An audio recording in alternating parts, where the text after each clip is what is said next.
And in this house, the most dire, horrible events took place.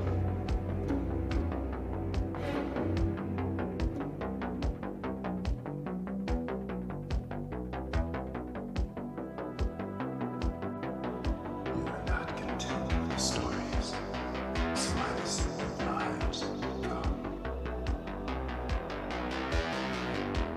Be my victim.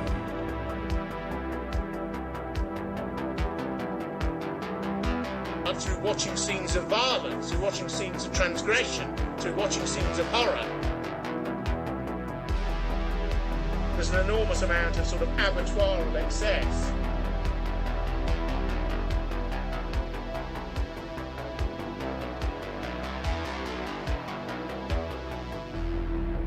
We all go a little mad sometimes.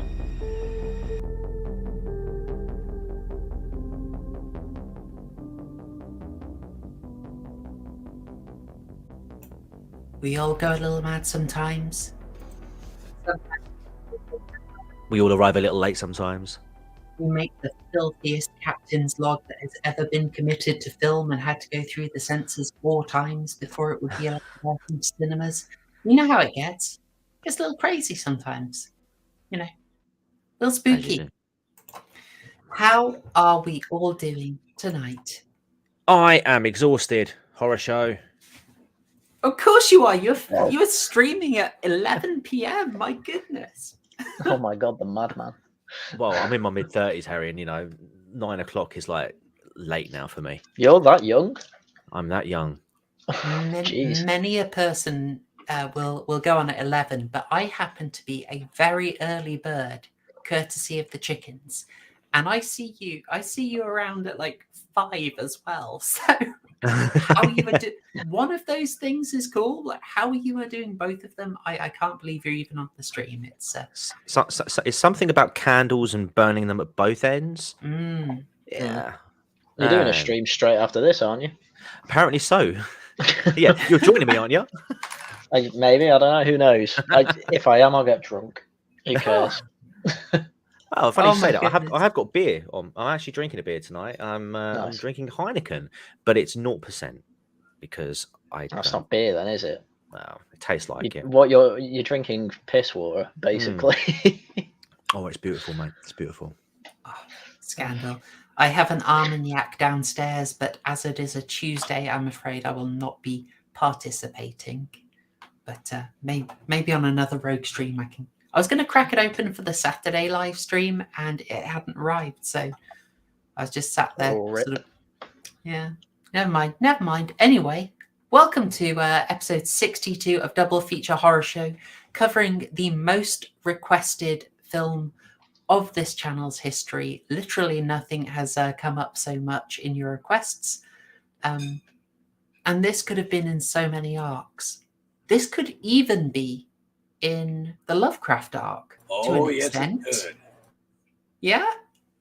Reckon I'm not pushing that too much, Wes? Oh, absolutely. It is very, very... Like, here's the thing. One of the reasons why Event Horizon has such a strong cult following is because it has so many nods and not just references, but like out, like straight up, like in what's the word I'm thinking of? COVID brain is a hell of a thing. Inspirations, because but Lovecraft, absolutely. In fact, I'll get to that in a minute. I apologize for interrupting you. No, you're absolutely grand. I should probably even do the introductions. We are, of course, joined by stalwart That Crime Guy. How are you doing, sir? Good evening. Well, besides tired, I'm very well, thank you. Well, if you're tired, I can do the shilling of your brand new, exciting live channel for you if you want. Do it. Go on then. Let's see what you got. Go on. In the shill corner. No, I can't. Oh my lord. I'm not the person for that. But TCG has started a brand new channel for the live streams where he's going to be doing freaking Florida Man Fridays. That's the one. Which, yeah, we had a brand new episode of that on Friday. And you're also doing some of the gaming content, streaming some Telltale games, which it's a good watch. It's really cozy. Yeah. So I picked up the game stuff because myself and Denzel, who some of you might know from previous streams that we've done here, most notably Army of the Dead. We used to do gaming streams most Monday nights. Again, Telltale games, CSI games. We're going to finish that, I promise. But on Monday, I started up I actually replayed Batman, the Telltale series, which is again one of it's a surprisingly good Batman game. It is surprisingly good. I did have my doubts initially when I first played it, but yeah, it's really good, and had a good little first stream. So check that out. That's up on the channel now. And as Horrorshow said, we got a freaking Florida Man Friday again this Friday, which sadly you won't be on Horrorshow because you are not about. But I do have Denzel returning. Murgoot, who's in the chat, will also be there, and I have got somebody to replace Proper Horrorshow, but I will reveal that in due course. As an officially licensed and sanctioned Florida man, I must protest lack of Florida man representation. Well, Murgoot is our Florida man representative, although he doesn't reside there anymore. But I heard you in the comment section after that one went up, and yeah, I'm more than happy for you to jump on one of them, bud. Yeah, there's 5 stories and only 4 panelists, so I'm just saying, if you're free on Friday, you're more than welcome to join us. Yeah, sorry, just before we go any further, I should have done this first thing, but I want to give a special thank you to Weird Sister. Thank you so much. Very unexpected, but very much appreciated. Thank you for the $20 something to start the stream off. You absolutely did. You didn't just kickstart it. You absolutely yeeted it through the window. That's very generous, and thank you so much. It's a fun day for it. I woke up this morning to someone who'd seen the abortion messages in horror movies video and left me pizza money. And it has been something of a sneaky ambition of mine for quite a while to get the internet to buy me pizza. And it's finally happened. And I'm just... what a waste of money spending it on vegan pizza, though. I mean, honestly. No. I am going to be sinking my teeth into the juicy crust of the internet and just feeling glorious. It's going to be wonderful. Oof. Thank you again, Weird Sister. That is fantastic. Much appreciated. All helping the channel and helping the secret project, which will eventually be discussed. Yeah, so we're doing the shilling at the start. Wes, is there anything you'd feel like shilling? It's your return to the show. I think the last time we had you was vampires. Yeah, the Michael Carpenter breakdown, which that was a lot of fun, I gotta admit. But so I have been promising for a very long time, but unfortunately life and me picking a fight with an SUV decided that my grand plans was going to be put on hold. But I am recovering very, very well, and I think sooner rather than later I will be starting on my YouTube video making process, where I plan on doing an episode by episode breakdown of every episode of Star Trek that there is. One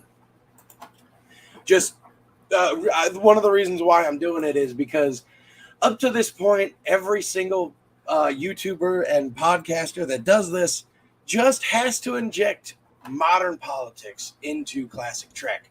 Mm-hmm. And that is something that I am just not a big fan of. So I was thinking, you know what?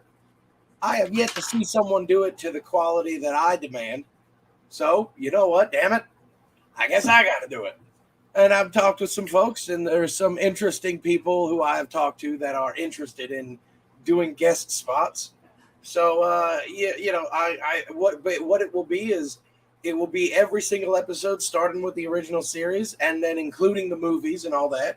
And it's just going to be me and my co-hosts, we watch the episode separately, we take notes, and then we do a synopsis of the episode where I introduce it and I talk about some of the behind the scenes stuff, and my co-hosts inject their commentary wherever they feel it's appropriate, and we talk about the lessons in the episode, like I said, interesting behind the scenes stuff, and anything else interesting that surrounds that particular episode. And then we move on. Then the next episode, a quick, concise. Some episodes will only be 5 or 10 minutes long. Other episodes may be an hour or two, depending on how much there is to talk about the episode. So, you can find me if you're interested in that type of thing. You can find me anywhere. WesY11, WESWYLEVEN, as you can see on the screen. Just look me up, you'll find me. Lovely. Yeah, I like the sound of that. And if you don't see the content you like, you got to make it. That's why this channel is here. Exactly. I found there were very few channels that were talking about horror in a considered way, in a deeper way, and weren't, pushing the current thing, as we say. Yeah. So good on you. Yeah, I'm super up for that. And if I can help you with that, I will be delighted to. I will fulfill another promise before we get to you, Haryan, because I did promise people some chicken footage. So I know there's a few people who turn up for chickens. So there you go. There is some chicken footage for you. That's little Mochi and little Kimchi. Those are Pekin Bantams. And that would be Latrice turning up. And young Vanjie. There you go. Don't be too distracted by the chickens, folks. It's a treat for people who are fans of them and want to know what's going on in the chicken world. You know, Tim Pool has turned watching chickens into a $10,000 a day industry. So, wait, what? Yeah, Tim Pool has a YouTube channel devoted to his chickens. It's called Chicken City. It makes what? Oh my god, no way! What? No. Yeah, you didn't know that? No. Yeah, he's got like 20 chickens now. And from Beanie Man to Beaky Man. My goodness. Oh my god, he's live right now. He basically turned a section of his basement into this big chicken complex. Do the chickens wear beanies? I mean, you'd have to watch. I don't know. I personally don't watch it, but apparently kids love it. And how they do it is they put in super chats, and when the super chat meter reaches $100, they have what's called the chicken party, and lights go off and on everywhere. Oh my god, no way! Yeah. And it's on 24 hours a day, so you can watch the chickens sleep and whatnot. Ladies and gentlemen, I would like to announce my third channel that I'm launching, which is that chicken guy. That cat guy. So what it is, it's just 24-hour streams of my cat in a shed with a flap, I might add, but it will have a GoPro stuck to its head, so you guys can see wherever it goes. And for every $100 we get, there will be a disco party.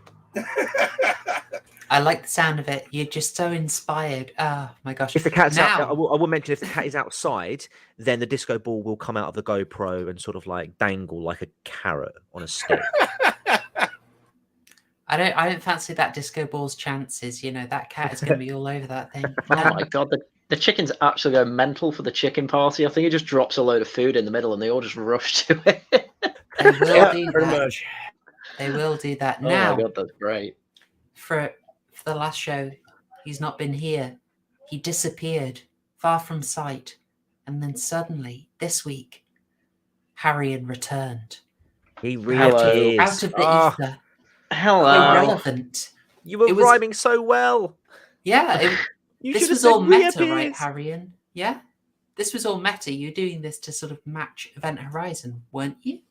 Am I? It disappeared. Now I come back with deep, dark knowledge that I want to share with you all after I rip your eyes out, like you should do to that subscribe button. Oh, way. Indeed.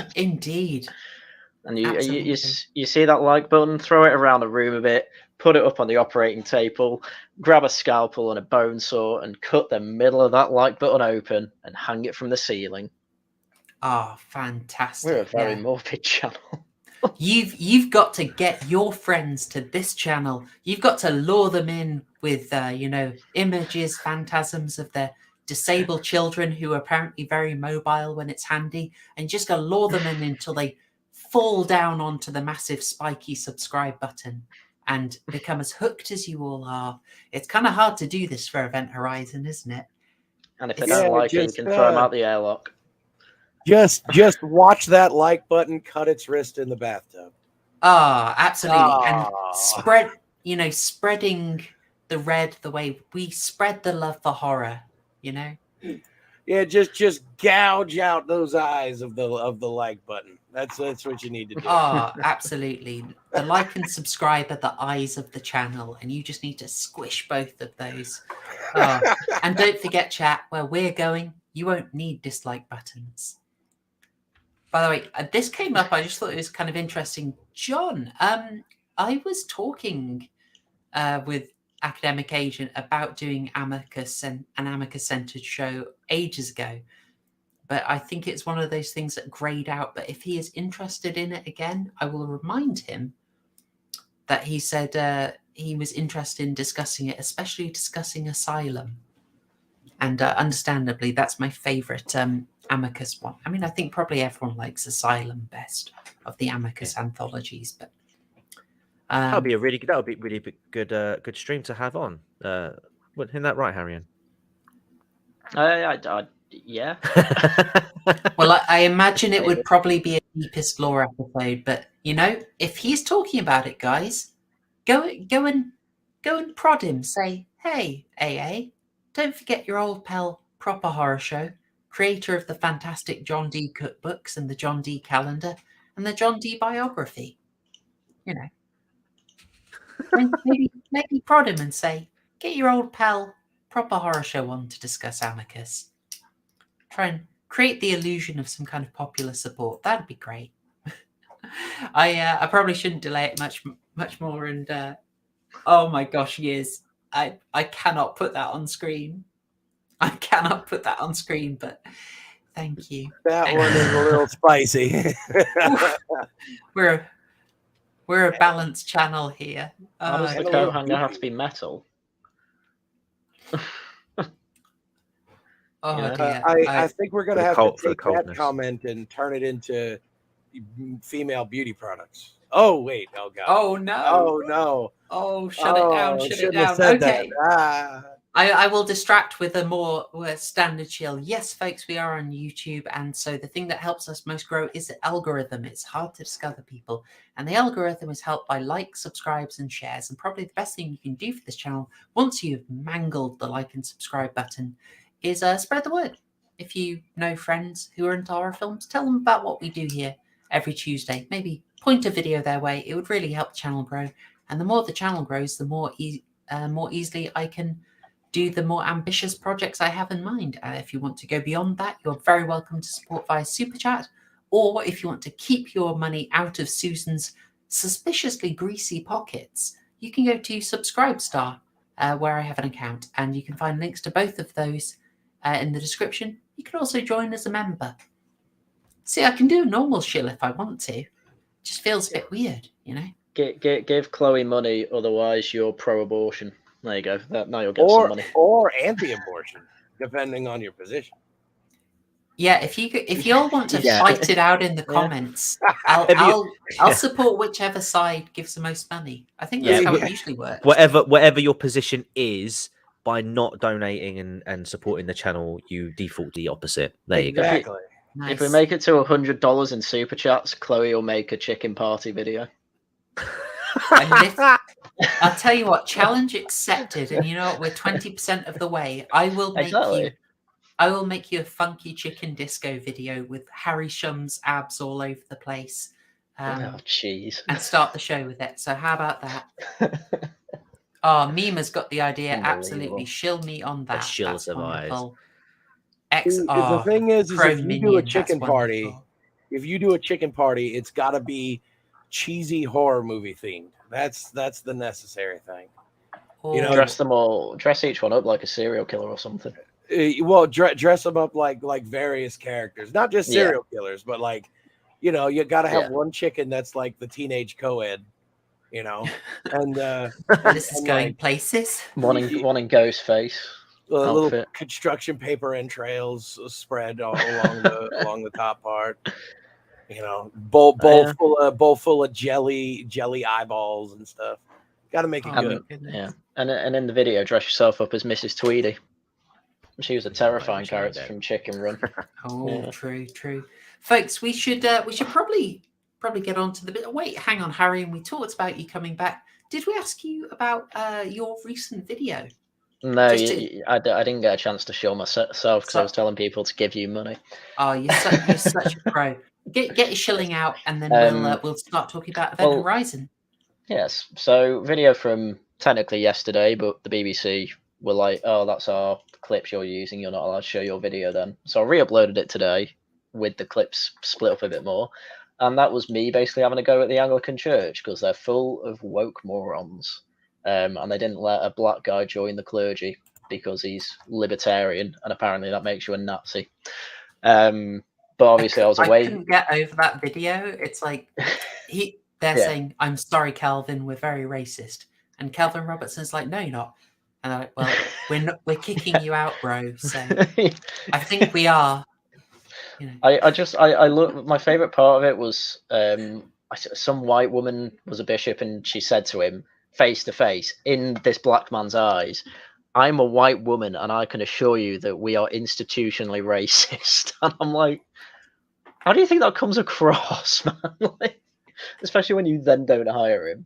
Maybe she showed him a meme folder. I don't know. But also, I'm also going to show my last laughing at the Guardian because it was laughing at the Guardian for about an hour, and then it was 3 hours of fapping the Lotus Eaters because they had the worst take on neoliberalism I think I've seen. Well, every take I see on neoliberalism is bad, but they helped out with that. So yeah, that was 4 hours of me, economic erudite, John Cavalier, and Jaws going through a Lotus Eaters video because it was Guardian tier. Was it worse than their neo-reactionary video? No, I thought that neo-reactionary video was pretty good. We'll talk about this another time, okay? Haryan.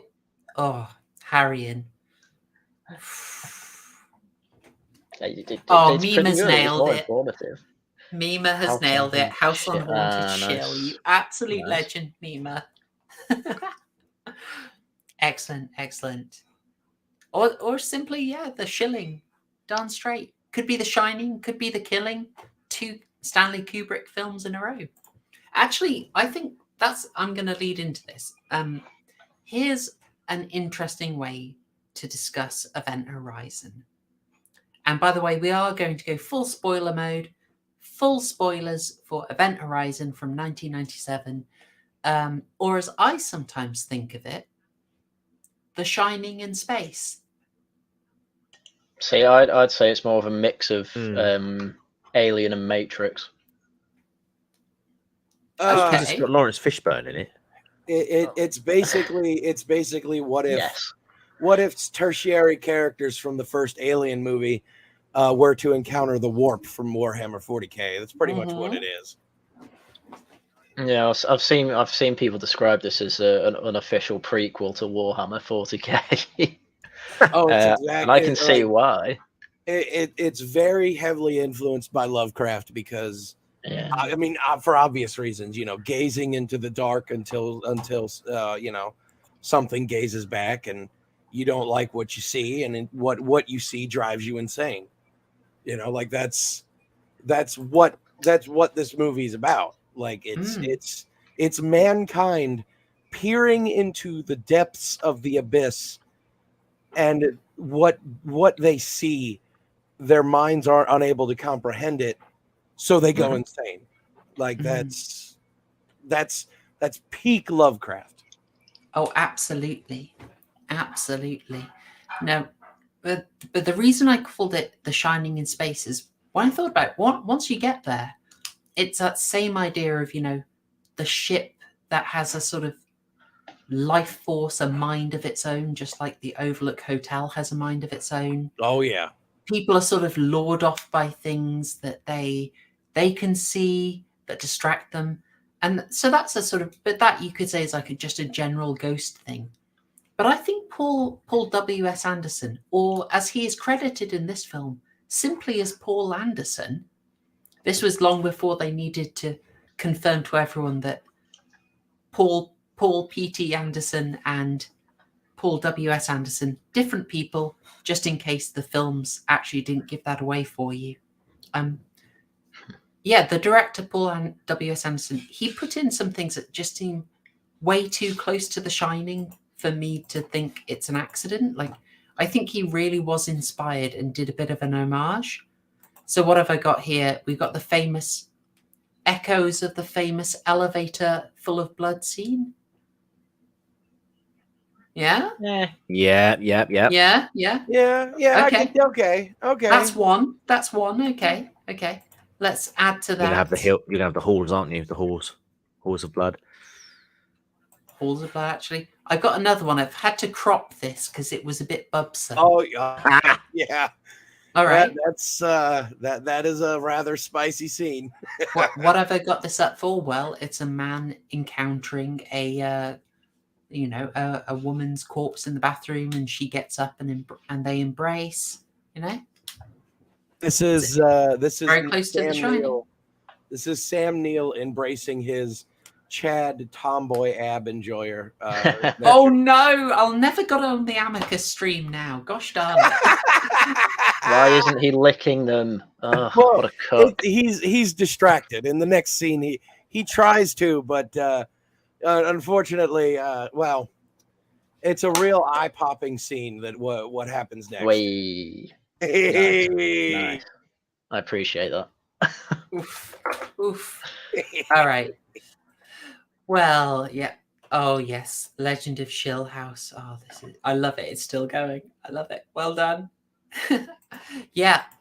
So these are just little touches, but I like them. I think Paul W.S. Anderson really was inspired by it, and there's nothing wrong with it. You take some of the stuff from the greats, and you can skip by it, and you don't necessarily think, oh, yeah, this is just a Shining ripoff.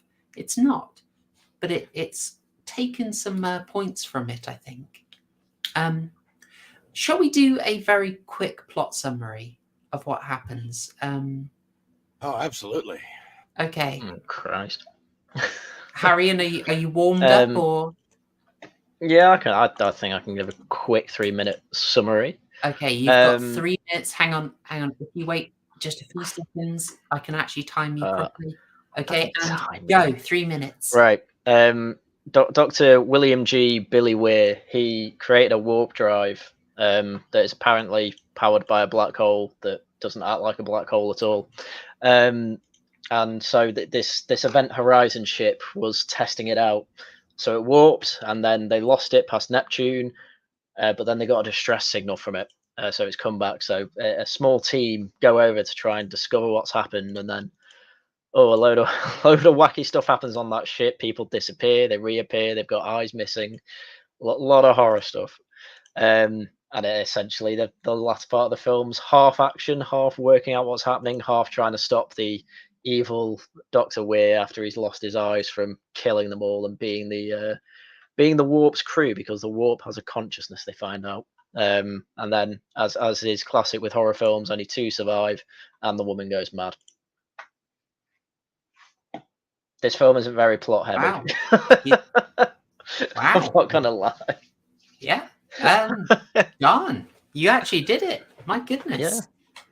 Wow. It was, yeah. Well, a lot of details are missed out on there, but yeah, most of the second half of this film is basically action scenes. I did notice, the film felt to me almost bisected. That it really did just flip. And I'd say the turning point is probably after the death of Justin. Is he the one who falls? Wrong. Justin doesn't die. Justin doesn't technically die. Laurence Fishburne saves him. Oh, apologies. Sorry, he is safe. Sorry, after the airlock scene. He does not have a good day. No, he does not. But the unfortunate fate of Justin is the very, very common thing that happens in Lovecraftian stories.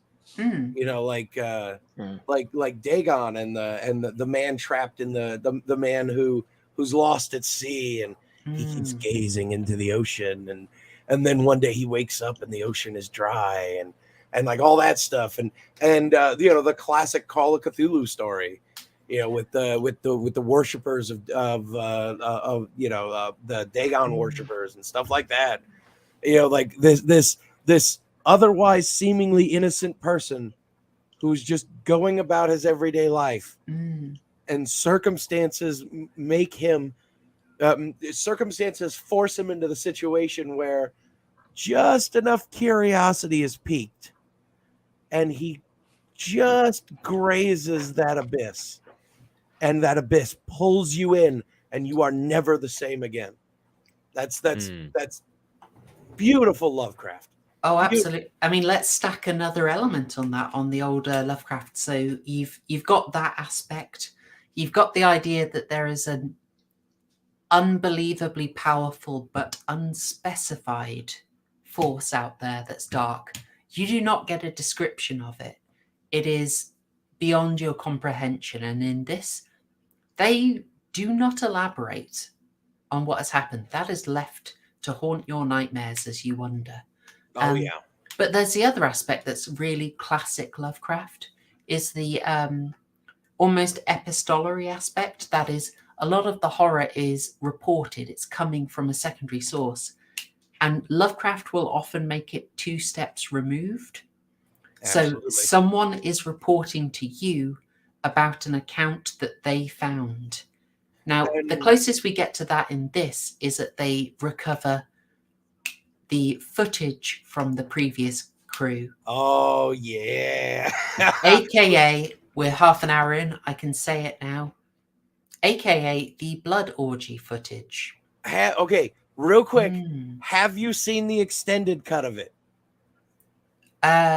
No. So it was on a Blu-ray release, I think, of Event Horizon. I'll bet you money it's on YouTube. There was it was like a 2-3 minute cut of that they had to cut from the movie, otherwise it wouldn't have been able to be in theaters. Like, from what I read, it went about 4 times, getting cut down more and more each time, and he spliced some of it in later to use some of the footage, because it wasn't cheap. Like, they spent money on some quite disgusting prosthetics. Oh yeah. For the if you are very handy with a freeze frame, you can capture some really quite nasty stuff in there. Oh, one of my favorites is the guy ripping out his entrails and then shoving it down another guy's throat. Like, that is yum. That'll make you skip your lunch break. And then of course the classic guy who's ripping out his eyes and then holding them, pointing at the camera, and just with a big shit-eating grin on his face, like, here you go. That is such a standout image. I loved it. I loved it. My favorite is they reuse it at the end as well. Is there's a chap suspended by chains, and he's cut in half, and it's just he's got the entrails dangling down. Of course, it's nasty. I should probably switch up the screen. That's one of those iconic images from Event Horizon. And also, here's another thing. Some I don't know if you want to do things that this has influenced, but like this, like the visuals of this movie has influenced so many things. Oh, totally. I was going to say, like, for all the issues that I do have with the storytelling with this film, I cannot fault how it looks. This film is consistently gorgeous. Yeah. Just gorgeous stuff. So I like everything but the CGI. But here's the thing about the CGI. Here's the thing about the CGI. They keep it in the dark, and they only use it when they absolutely have to. I wouldn't say that. Minor quibble on that. They generally do, but there's just a few bits early on when they first go onto the event horizon, they have sort of very extended CGI shots that's fairly well lit. Like, it's not atrocious. It's not like Alien 3's CGI Alien, but I think it's a kind of thing where at the time they probably thought it looked okay. Yeah. They definitely fix it later. But are you referring to like the floating stuff? Yeah, that's what I was thinking of. That was on a bit too long, I thought. And I'm especially thinking of the first thing we see is this bad CGI asteroid. And I'm like, oh, I wouldn't have started with that. Yeah, but that's kept mainly in the dark, though. That's the thing. Yeah, I mean, it's not that bad. I don't mind it. To be honest, like, you notice it, but I think it doesn't distract from the movie the way it does in Alien 3. Yeah. The thing is that when you've got prosthetics at the level they are in this film, which are really, really good, and then it's just CGI at some points, and you're like, oh, yeah, I would have just gone with the practical side. But so you mentioned Alien 3. Mm-hmm. One of the things that I love, a personal favorite of mine, is the 80s retro-futuristic look. And I think this is like peak late 70s to 80s retro-futurism is the Alien franchise, specifically Alien and Aliens. The big, like, everything is old. Like, we're looking at spaceships. But they look lived in, don't they? There's dirt there's grime where people have like touched this corner for hundreds upon hundreds of times. There's duct tape on the seats. The buttons are clunky and old. Like, I love this look. Like, I cannot get enough of this look. And it's all throughout the Lewis and Clark, the ship that the crew are going to see what happened to the Event Horizon, Laurence Fishburne's ship. It just looks beautifully lived in, doesn't it? It does, and you could tell that this isn't like a Starship Enterprise or an Imperial ship from Star Wars. Like, this is something that has been used for a while. It is lived in, as you said. Like, one of my favorite little touches is on Laurence Fishburne's little floaty command chair that like half of the cushion is kept together with duct tape. Like, it's beautiful. It's I love it. And like I said, all the controls got big diesel punky gears on it, and it's all oily and it's nasty. And it's like, yes, this is the type of ship that they would send out to go check out something floating around the ass end of Uranus. It is very reminiscent of Aliens. Absolutely. Totally. They learned that lesson. Mm-hmm. But it's also that it's a lot more stylish as well. Like, the heavily stylized shots like this, I just think are so gorgeous. Well, the Event this Horizon sticks in my mind. Oh my God. The Event Horizon looks like a Gothic cathedral in space. Oh, someone did actually mention that. Who was it who said that the design of the ship was based on the layout of Notre Dame? Who said that? I mean, I don't know, but he was right. I thought it looked more like a blooming Klingon battle. Well, the outside it looked like a penis. Yeah. The outside kind of does. Yeah. But the inside is very reminiscent of like Gothic architecture with the spirals and the arcs and the arches, excuse me, and the pillars everywhere. And like I would not be surprised if the lining of that long corridor that connects the engine to the living area just filled with gargoyles. It would be completely appropriate. And the medical bay with like the deep seasick seafoam green, and the everything is backlit and looks creepy and like shadowy. It's complete contrast to the Lois and Clark. Yeah. As you says, that sort of Gothic aspect is very like 40K and what's the GW game that's just ships in space? Oh, that's 40K. Battlefleet Gothic. Yeah, well, that takes place That's in the still 40K in the universe. Okay, yeah, that one. The design of that, I think, some inspiration there. Yeah, I love how this is shot. It's so good. I mean, it's again very Aliens inspired, but just made a little more stylish. Oh, absolutely, and a very, very nice touch to the overarching. Because it I won't say it rips it off, but it definitely adds to the sense of dread, because while we can't fully relate to the environment like that, it at least looks familiar. And then you get aboard the Event Horizon and it is just completely alien. Like it's just like, oh. And the thing is Dr. Wise, I think his name is Sam Neill. He designed this hellhole. What? Jesus Christ. Well, I think he just made the warp drive. Yeah, I don't think he made the ship. I think he just made designed the warp drive. He says that it's his ship. It's his ship. Yeah, he does say that. But he was heavily involved in making the warp drive as well, which I know you're going to have problems with that, Haryan.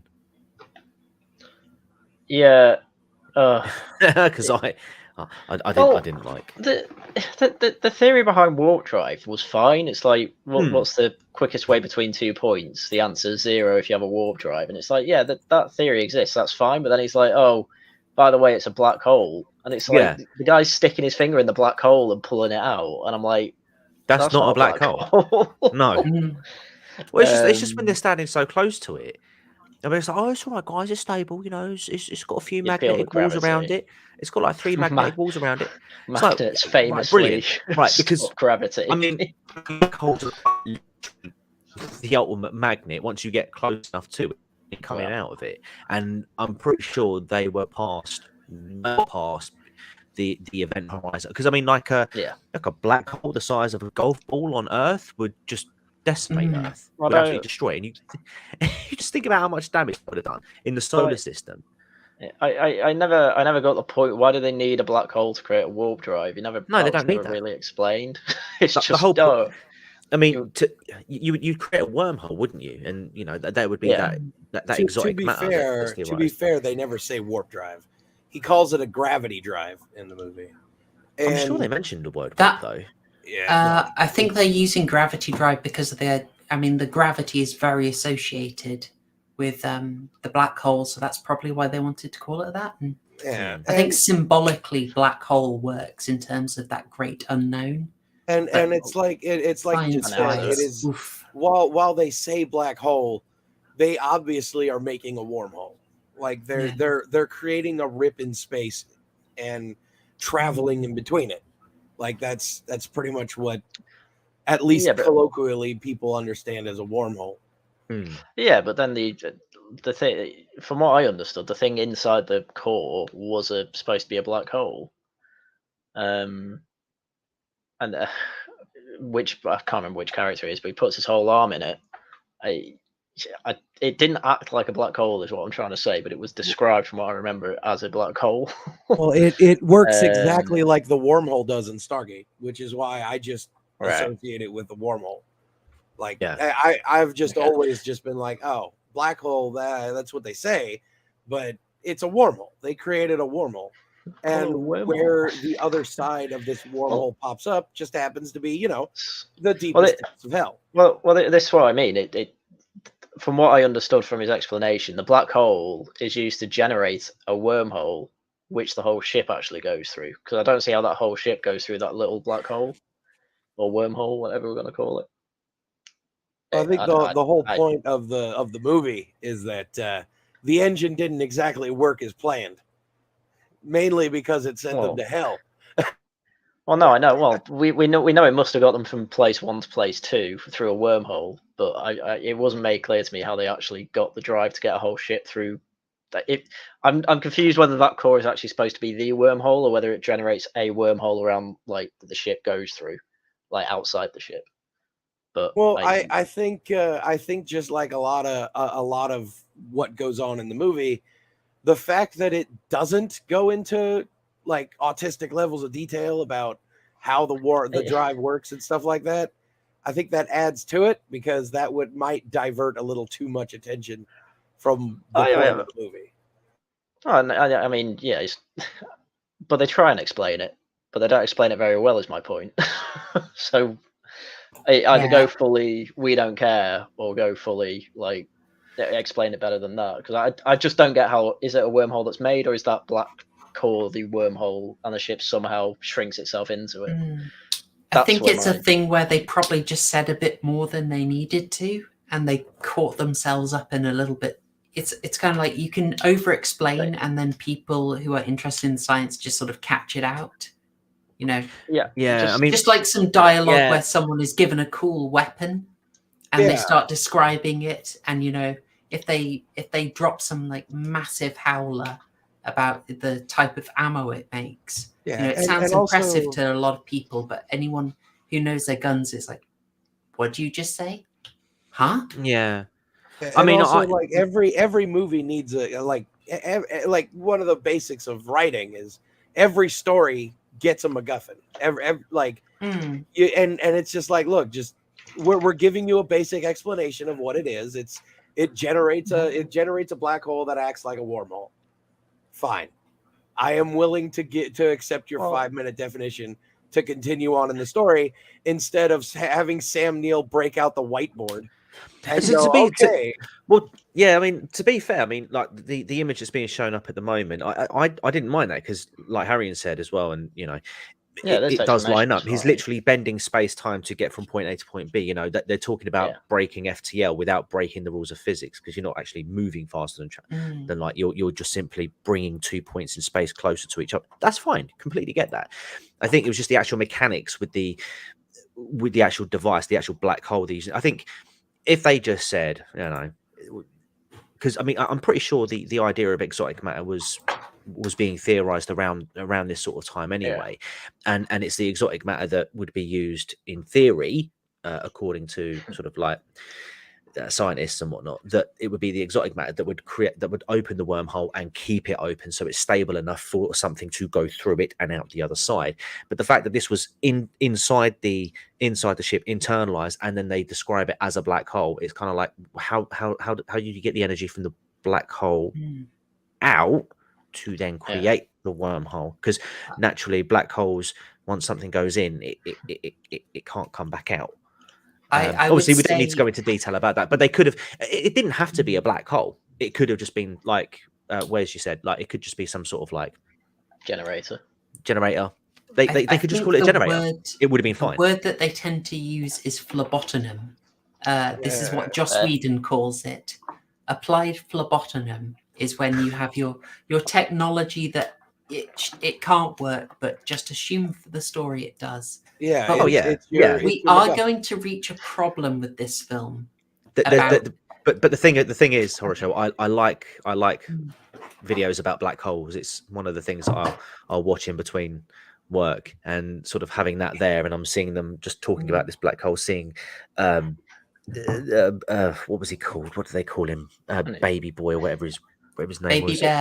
Baby Bear, like touching it, and like Harry said, pulling his finger out of it. It was like a ball of slime. It was really weird. It literally operates exactly like the wormhole in Stargate. Harry and that's fine, but call it a wormhole then. Don't call it a black hole. I think you're obsessing a little bit too much. It's just welcome to the stream. Yeah, think of it this way: Haryan's gun autism is my black hole autism.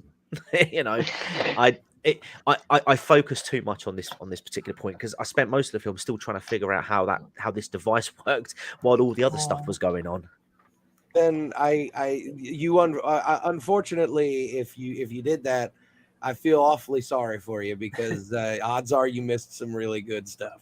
I can sympathize though. Like it is the kind of thing that almost all the audience can move past.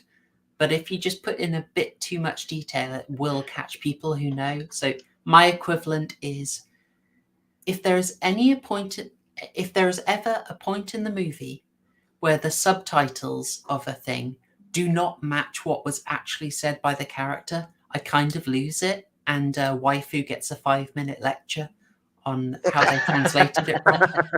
I mean, I'll put it this way with this whole wormhole thing. If it was just like with the lightsabers from Star Wars, it's like, oh, it's a laser sword. They don't explain how it works, but they don't need to. It's a laser sword. It's probably got an energy pack in the blade with a little crystal, the saber light thing goes through. Like, you can assume all that. With this, though, they went, oh, he basically tries to describe this as a generator, but now no one seems to know what. Is it a generator? Is it the actual wormhole? It's not clear. And I just think the film did better with a better point. Like that's like but this isn't even detailed. This is just what is the wormhole. Well, hold on, because I think there is something very important in that scene where he explains it, which is Laurence Fishburne saying, "Move on, Doc, move on." Yeah, exactly. And this does happen occasionally. Like, if you saw the fantastic Rian Johnson's film Looper, there's a similar thing where they're trying to sort out the time travel rules. Just don't think about the core of the film. Now, I realise that sets EFAP off, and I understand. I absolutely understand. There are going to be moments in this where I am going to complain about the science, because I kind of have a rule that I just like, before we move on from this, my rule with this kind of magical tech phlebotomum stuff is, if you sort of establish that it doesn't work like the real world, that's one thing. And if you try and say it behaves very realistically, that's another thing. That's fine. But if you have the science behave very realistically and then also unrealistically in the same time when it helps the plot, I get a little upset. Yeah. And we will discover that in this film, but let's be moving on. Yeah. So we've had our description of exactly what the what the situation is with the Event Horizon, and they're going aboard, and it is looking absolutely gorgeous. We get a very blatant homage to Aliens, which I absolutely loved.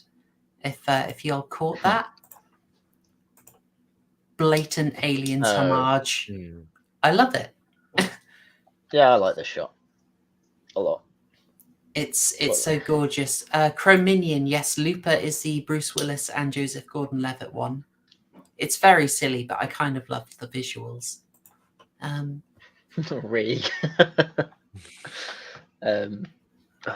Yes, time travel films. That's a whole different genre. Yes. I mean, they're sort of going about with getting the clues that things have happened. It's quite ominous. Yeah. You've got the very blatant things like the blood splashed on the walls in an area, some really gory stuff in the captain's room, which is very nice.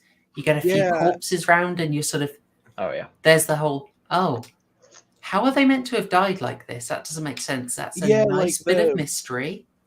The thing that I always liked was on the bridge in the corner, there's just gore caked on one of the pillared walls, and it's like, guys, look, I understand that y'all are busy, but y'all can't take a pressure washer to that.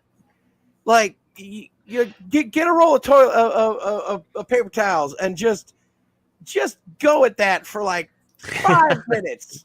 That's really like there's chunks of people on the wall. This ain't like a blood stain. It is caked. There are parts. And it's like, guys, get yourself a hefty bag and some of that liquid awesome stuff and just spray it on the wall. Bleach that shit. Just get it out of here. Like, someone, Jesus. Like, it's so disconcerting that they're just having casual conversations with chunks of the old crew hanging out in the background. Yeah. I think that's the only image I've got of the background. This is from when they're finally watching the tape. Oh, yeah. And it's just, I love it. You can see it's just splattered back there, but it's the way this is shot with these gorgeous arches and shadows. There are so many threatening places things can be, and those details just sort of sit in the background quite menacingly. Oh, yeah. And like the beauty, like it's like I said, everything's backlit, creating a ton of shadows. And when they start getting loopy in the head, and they're like looking around and shit, and it's like things are skittering in the corner of their eyes, and it's like, no. Oh God, it's such, yeah. Oh, I love it. It's so well done. Yeah. I'm going to be a little bit picky. Go sorry. on. No, I was going to be a little bit picky. I don't know if we're still on the same sort of like train of conversation, but when they initially board and they send the initial crew in, and I can't remember who it was exactly. I think it was one of the female. I think it was the dark-haired lady. She sort of looks at the controls and they're all iced up, and she mentions something about it being all iced up, and then literally about less than 10 seconds later, you see a bottle of water floating around and you can hear it swishing. That was vodka. That was booze. That was very obviously a vodka bottle. Oh, okay. Yeah. It looked like a bottle of water. Thing. Vodka does freeze eventually. You could say that like one could argue that absolute zero would be enough to freeze vodka, but you know. Well, yeah, maybe. I mean, it certainly takes more than a standard freezer to freeze vodka. Well, according to the internet, and as we all know, the internet never lies. Vodka with 40% alcohol, 8% proof, will freeze at minus 16 degrees. It doesn't say if that's Celsius or Fahrenheit. I would imagine it would be. It's probably Celsius. I imagine that'd be Celsius. Got to be Celsius. So, do we have an idea for the question of where the bodies went? Because it's Fahrenheit. Fahrenheit. Denizens of hell haven't. Like, not all of them came back through the warp, I guess. Yeah, like, well, obviously you got Floaty McGee in the bridge, and then you got half the crew, which is caked up on the wall over there, and the rest were probably eaten or fucked to death. Or both. Not pretty much. So, I mean, this is a part of this is a section of the film I like most. Now, so refresh my memory. What is it that happens? That it's a shockwave from the gravity drive, isn't it? Yeah. That basically wrecks Lewis and Clark a bit. Oh yeah. And that means they are stuck here. So you've got the obvious thing of they are on this ship. Horrors are starting to unfold. You want to get the heck out of there, but you can't. You're stuck there, and the story gives them a good, solid reason that they have to get onto the event horizon. Good storytelling. I couldn't stop laughing at that scene because it did the classic 90s thing where the way we show everything being destroyed is just sparklers go off everywhere, and then there are spontaneous fires everywhere. And I noticed like the ladders were on fire, and I'm like, how the hell's the ladder on fire? I just noticed that, and then I just started laughing to myself, thinking how a metal ladder caught fire. I really enjoyed the scene. I was just loving how it looked. I mean, there's a scene where Sean Pertwee's character, that's the sparkiest one. He's thrown off. It's very like old Trek being thrown around, but the sparks just take up the whole background. It looks absolutely amazing. It's such a beautiful film. I love it. It did look cool, but you see a ladder on fire, and I just couldn't stop laughing. Fair play. And then another thing with this is when he does go in the black hole, he's on a tether, and they don't actually try and like lock the tether to stop him going any further in. They just let it go to the end, and that's what rips it off the wall. And I was like, oh, if they're on a tether, surely it's there to stop them drifting off too far anywhere. But they don't. Like, someone looks at it, is like, oh, he's going miles, and then just leaves it. And I'm like, stop it. But, yeah. It's just good scene, though, like, visually, especially. A lot of this film is eye candy that's very effective at it. Certainly in the first half. I mean, I feel there is a pivot, as I mentioned, around the time that Justin has his very unfortunate experience. This one here, do you think it's fair to call it a bit of a turning point in the film? When Justin is sucked into the gravity drive? Yeah, this is when you go full kind of 90s action. Rather than kind of how it started off tonally, which was more, well, as we've been saying, Lovecraftian, more slow-paced, kind of existential, what's going on horror. which I think's a bit of a shame. There is. Do you want to Well, go on that thread a bit? Yeah, I mean, if you're going to start off a film with the tone of it's a mystery, you don't really know what's going on, existential Lovecraftian horror. I mean, I've read a fair bit of Lovecraft. There's basically no action in it, and I don't mind action in my Lovecraft films. I'm not saying no action whatsoever in Lovecraft, but when you get about half an hour in, it's like all crazy sparklers going off, the ladder on fire, and you kind of up the pace so much, and they don't really slow it down again. And then all the visions started happening, and then you get a 2001 Space Odyssey ripoff with the whole him crawling through the vents, and it's all just turns into kind of cheap hallucinations for me. Homage, rather than homage. Yes, homage. It all turned into kind of cheap hallucinations and 90s action, which is fine superficially, but when the start of the film made it seem like it was going to be quite deep and kind of slow paced, I was like, oh, I kind of wanted it to stay like that. But it didn't. But I can see why people like that as well. But I wasn't a fan personally. Kind of turned me off for such a tone change. I can understand that. I was going to say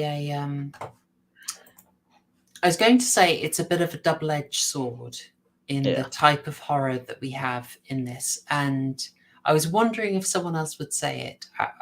Okay, I'm going to be honest with you. I put it in the prediction, Haryan. When you have a very physical, traditional locus of horror, there is a creature. There is a creature that's a threat, a physical form. That gives you one very logical progression of story. The creature is confined to a place. It can only be in one place at one time. Track it down, fight it, kill it. Okay, easy. Yes. When you don't have that, when you have something more ethereal, you gain the sort of lack of predictability. Yeah. But it is very easy for the horror to then become quite arbitrary. As in, the hauntings can happen whenever, wherever, and however. They're not tied to as much of an inherent logicality. And if you don't understand it as well, it can be harder for the film to sort of keep you engaged. If you get me, I hope I've explained that well. You mean it's kind of hard to stay engaged when it's all just kind of randomly all haunting stuff and all? Yeah.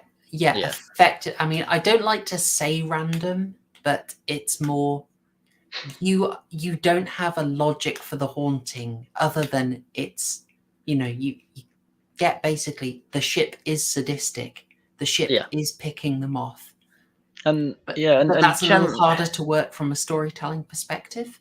I mean the way Lovecraft gets around that is that the human elements put in. It's the cultists that do kind of that side of the horror, and then where you go from there is, well, who's the cultist? Who's gonna try and off me, basically? But you don't get that here because they don't have eyes. Oh, they're gonna try and kill me.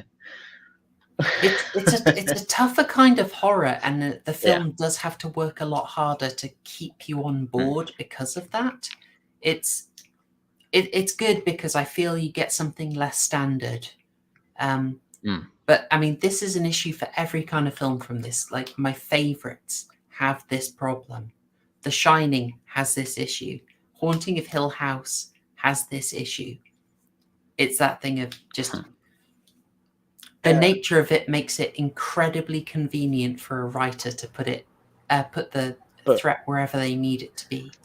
So the way that I always pictured it was this could very much be me filling in blanks, but the way that I always saw it was it is the ship, quote unquote. By the way, as you could see here, you see like 2.5 crew members just plastered on the wall, like and a half. Like I love it's a that. Halloween decoration. It's like that.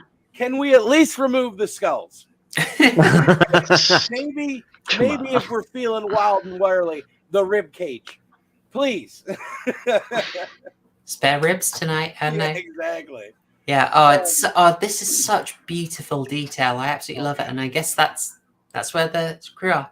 Hey, Tail, good to see you, man. Good to see you. I've got to message you about next month's arc. We're doing Lovecraft, my dude. You love it. Okay. Has Dale only seen films from the 90s? Best time. I swear every film he's been like, I've seen this, have come from the 90s.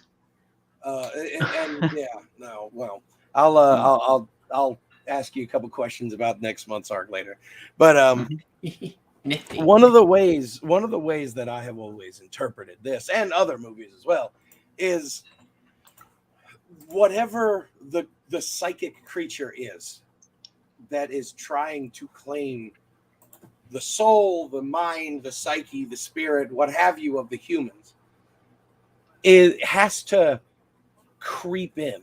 It can't just bam, dominate. It has to creep in slow.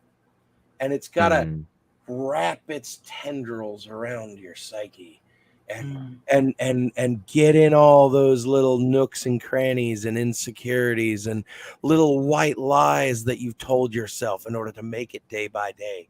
And then once it finds a couple of nice little things, it starts to pull just a little bit, seeing things in the corner of your eye, hearing the voice of a man who you let down and he lost his life. My disabled son, I'm missing his birthday party. Your little things, little pulls, and those things grow and grow and grow. And as it starts to pull on this mental string, the visions and the sensations get stronger and stronger. It goes from some distant whisper that sounds like it's on the other side of the ship to someone right behind you breathing on the back of your neck. It goes from a shadow that you see in the corner of your eye to an oppressive presence in every dark corner. It's that type of thing where it gets bigger and bigger and more dangerous, and eventually it's able to manipulate the world around it. And while it doesn't, and also here's another thing, with the exception of like the shit that Dr. Weir does to Laurence Fishburne, the ghosts don't kill anyone. Like obviously Dr. Weir kills people, but the doctor chick with the disabled kid, she killed herself. She fell down that hole. She did. They lure the. I mean, that's great because it is just basically using your weaknesses against you. And in the case of Peters here, in the case of Peters, I think they did a really good job here. I didn't. This is about my fourth rewatch of this film. It's got amazing rewatchability, and I just noticed little bits like I loved how she talked with Laurence Fishburne at the start. And he's just kind of apologizing to her, saying, "Look, I know you had to miss the leave," and that you can see how kind of gutted she is that she can't be there for her son, how guilty she is. It's really embedded well, and it wasn't a sort of. I think a lesser film would have just spelled it out with straight up exposition, but you just got little touches. And that really made it solid for her. And then when that guilt she has about her son is used to manipulate her, I just thought it really landed. I really liked Peters on this rewatch. Yeah, well, that's the thing is there's some things even I didn't notice, like the first couple times I watched it. Like the fact that Laurence Fishburne character is Miller. It's like you said, he's your typical military hard ass type, except when it comes to this character, where he's a lot more gentle. And while yes, he is still very terse and very, by the book, he doesn't have the harsh tone when it comes to her. And I liked that. That's great stuff there. Yeah. But one of the things that I do regret, that I wish they did more, was because you got Dr. Kills. Dr. Peters, or do you mean Jason Isaacs' character? What is he? DJ. DJ. Yeah. Dr. Weir. Oh, Dr. Weir. Jason Isaacs' character. Mm. He kills the pilot when he blows up the Lewis and Clark, and it's like you only have like 5 guys, like 5 guys to play around with, to torture and shit like that. And it's like I wish that because what is this character's name again? I already forgot. This is Dr. Peters. Mm. I wish instead of don't get me wrong, the Jason Isaacs death is amazing. That's great. But I really would have liked to have seen at least 1 or 2 more deaths. That instead of Dr. Weir doing it either directly or tangentially, it would have been more people succumbing to their fears and dying as a result of that. That would have been nice. Yeah, I can see that. I can definitely see that. But you got very different modes of it, though, didn't you? And I kind of like how much they shook it up, if we think of it that way. Like, you have this Peters style death here, which I think was probably the most effective. But they really shook it up with, I know he doesn't die, sorry for brain glitching on that one. With Justin, it was a completely different type of horror. I mean, shall we talk about that scene? Because I thought this was incredible. For me, the film is basically 2 films put together. And I really think that's kind of the splitting point. Sorry, Susan. I can probably get this right. Oh, yeah, that's fine. I think we're right with that, yeah. That's just his strawberry gusher. Yeah. It's leaking out. I'm gonna say it's a packet of tomato sauce. So he's doing a hot fuzz. Yeah. I think Susan, I can explain. Now, my bartender Lloyd, he's amazing. He's the best damn bartender from here to Portland, Maine, and Portland, Oregon. He is mixing a strawberry daiquiri up for my boy Justin here, but the lid doesn't fit, and that's what's happened. It's just strawberry daiquiri. He's just using his eyes to yeah. It up, He's protecting his eyes from the cocktail. That's what's going on, Susan. It's all good. So anyway, this guy's eyes turn into jelly, and no, this is by far one of a very Lovecrafty thing. Yeah. Can I ask you, Wes, for people who haven't seen it, can you give us a recap of what Justin was doing just before this scene and then what happens over the course of the scene, just for people who haven't seen it? Well, so Justin is the character, in case y'all don't know, Justin is the character that we're seeing here. And he was the one that he was the first and I think the only member of the crew of the Lewis and Clark. Superman thing just popped in there for a second. Oh, Dean Cain. The best Superman. I know, right? That is a whole nother conversation. Sorry, guys. We won't be Dean Cain posting. Don't. I have a Dean Cain story, but that's for another time. So he was in the beginning of the movie. Those pictures that you had up about the hand that's brushing across the event horizon of the wormhole. That is Justin, and he's like he's doing that thing that everyone who comes up to the Stargate in Stargate does for the first time, where he's like running his hands across it and sticks his fingers in like it's a third date, and it's like, oh, what's it? But he sticks his hand in, and he gets pulled in like the whole way, and when you're exposed to the depths of the warp, also known as hell, for several minutes, you have a tendency to go cross-eyed, mainly because you have a very strong tendency to figure out exactly what your entrails look like. So you just go digging around for a while. You pull your hair out and see what it tastes like. You have a tendency to decorate with various bodily fluids. As you do. Typical Lovecraftian gazing upon the abyss stuff. And Justin is in the process of going through this throughout the course of the movie. And up to this point, he decides to he really wants to figure out what space tastes like. So he decides to take a walk on the proverbial wild side and get into an airlock and close the door without a suit. And excuse me, sorry. And everyone is, obviously everyone who's around is like, "Oh my God, Justin, don't do it!" And then he starts speaking Lovecraftian crazy talk.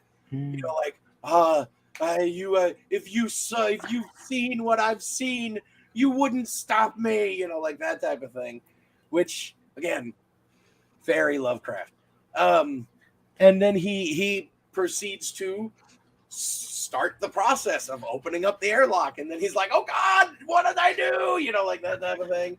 And then, like, as the thing is being depressurized, Laurence Fishburne is already outside in a spacesuit trying to fix the Lois and Clark, and he's not running. I'm doing the physical hand motions of running. He's floating. He's floating over to the airlock to try to save him as fast as he can. And like this guy, his veins are popping out, and he's and this scene is, your eyes don't exactly have a good time when you're being depressurized into space. No, it's that beautiful scene like this. It's so creative. Just you have him go from being possessed by the warp when he walks in, and it's one type of horror. But then once it's locked in and that door is going to open and he's going to be horribly mangled by space. Oh, then he stops being possessed, or he's allowed to come back to his senses, and you switch it round again, and it's just, it worked. I felt so bad for the dude. He won me over. I was sympathetic. And thankfully Laurence Fishburne is there at the last second to catch him. But the doors open and he is exposed to space, and everything starts popping on this guy. He is just a big old pimple. And, And how did you feel about the shot where the veins suddenly fill up? Yeah, that's what I was saying, with the veins popping out as just and yeah, you could say, actually that's not what a human body looks like when it's exposed to space. Shut up! I don't care. It looks cool. You beat me to it. You beat me to it. Yeah, I don't care. That shit's awesome. It looked good. It looked good, but again, I'm just. I'm not a scientist or anything like that, but I'm just a bit of a nerd when it comes to those things. So, like, for example, the cranberry juice that you're seeing on screen right now wouldn't be cranberry juice. It would essentially would have evaporated instantly. It wouldn't even be water. It would have evaporated instantly, because the vacuum of space dramatically reduces the boiling point for water and liquids. Yeah. So the skin wouldn't have. Sort of, although it's a bloody good effect, I do like it. Yeah. But the skin essentially is tough enough for it to essentially remain intact. But what else did they do? Thankfully, they decided to take a little bit. But although they did get some things right, though. Admittedly, they did get things like, so. For example, he didn't lose about 30 seconds. Yeah, so about between sort of like 15 to between sort of like 10-30 seconds, you would remain conscious, which he did, and that was consistent. And also he didn't freeze. He didn't freeze as well. So that the film got that right. But obviously, I think from an effects point of view, I think the blood droplets would look better. Although, could you imagine if it was just like a gas evacuating from his eye sockets, because they would have also been boiling as well at the same time. I mean, could you imagine that? Especially if he wasn't covering. I don't know. I think the trouble is it's one of those things like grenades not working properly, or people not responding to bullet wounds properly. It's like, I think if you saw the blood just sort of misting and evaporating, I think it might just be confusing. Maybe. Yeah. It feels like it's one of those things that we have to sort of. The other thing would be it's like the sound in space. Oh yeah. It's one of those things that we just sort of have to say, okay, that's fine. I know that's not how it works, but we have to go with it, because otherwise it's really confusing. You do. I mean, with this, depending how you'd hear, as far as I was concerned with this scene, everything you hear is what you'd hear in a realistic scenario here. But Yeah. I mean, I don't even know if he would just mist up when his eyes explode. It depends where the pressure's up to, because it's depressurizing. It's not got no pressure whatsoever. So it's kind of hard to say. But go on. Also, what it comes down to is the people who ran the movie decided to take artistic license, and I think they did an excellent job. No, I don't think. No, Yeah, I don't. Yeah, like I say, I'm not having.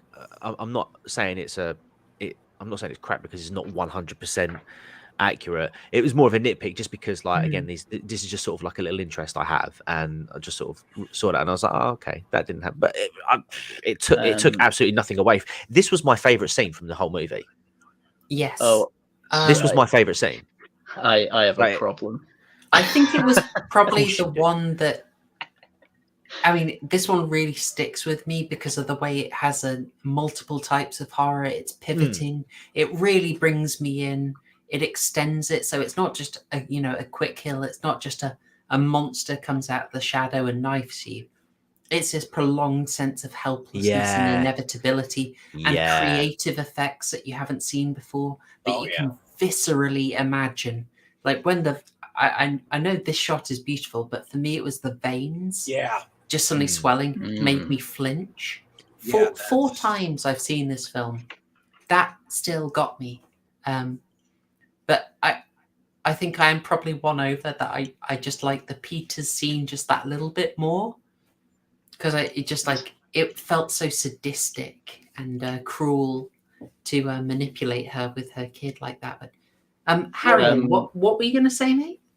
Why the hell is Laurence Fishburne outside the ship? He's helping to repair the Lois and Clark. But he's not. He's just there. So the problem is because whatever his face is, Justin started to depressurize the airlock. They couldn't reopen it from that side. So essentially, what he did was I know that. Okay. I mean, no. Why? No. I mean, he pegged it outside to catch him to get him back in. We're saying he's helping fix Lewis and Clark. He is next to where it's being fixed. He's not actually helping. He's just there. Because we go from a scene where he's talking to one of the medical officers, and she's like, I can't remember what she says to him, but he's like, oh, okay, cool. And then we go into this whole thing with Jimmy, and then all of a sudden he's outside in a spacesuit saying what's going on. And I was like, when did that happen? No, I don't think so. I mean, I watched it like a couple hours ago. And I've literally just watched the last 10 minutes in the background. He literally appears outside. Him being out there, it didn't ring any bells for me. Like, it was just like, yeah, he's out there looking at the big freaking hole on the ship. So is it like we don't get a specific explanation for why he's there, but he just is there? He just is there. Yeah. I'm almost positive they specifically say he's out there helping fix the ship. But like that's what I mean. Like, so what? Because my thing is, well, he's in charge of the ship. He's not actually helping though. He's not doing anything. He's just getting a report. And I'm like, why are you being outside? Why do you need to get in a spacesuit, wait a minute to depressurize, go out, cross the entirety of the bloody ship? Because they're on one side and he's got to go through that massive scaffolding bit that connects the two bits. He'd cross that entire bit just to go and see the big hole. And then he's got to make the journey all the way back just to save him. Stuck on the hell ship all day.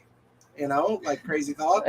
maybe, hey, here's an excuse to get out of the ship that has pieces of people as decoration.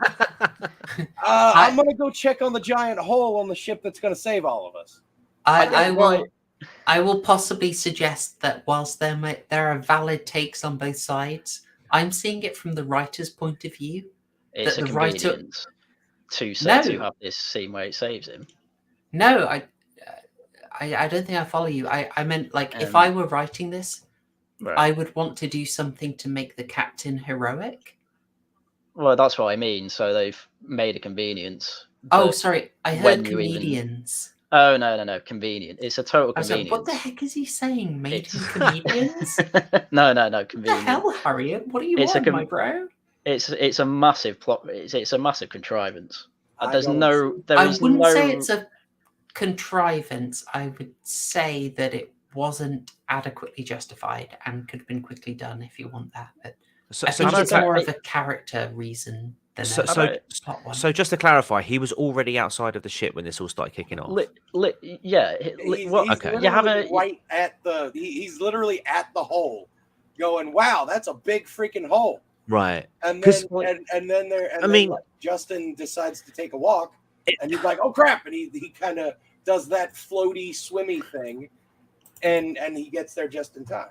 I mean, I can understand it definitely, because I mean he is screaming at them to get the airlock shut, and they're like, we literally cannot do it. He's already started depressurizing the airlock, so it will not shut until it won't let us open this door until that one's shut.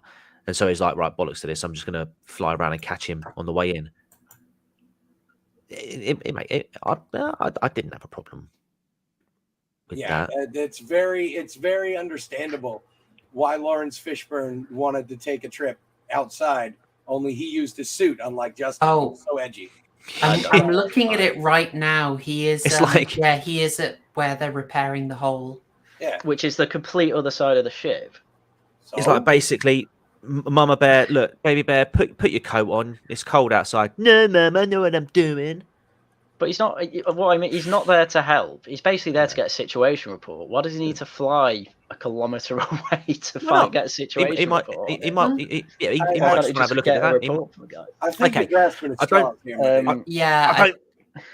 I don't want to ascribe motive or anything like that, but I mean, I don't think it would be unusual for someone to get a situation in that sort of situation to actually want to see what's going on in person. I get what you're saying.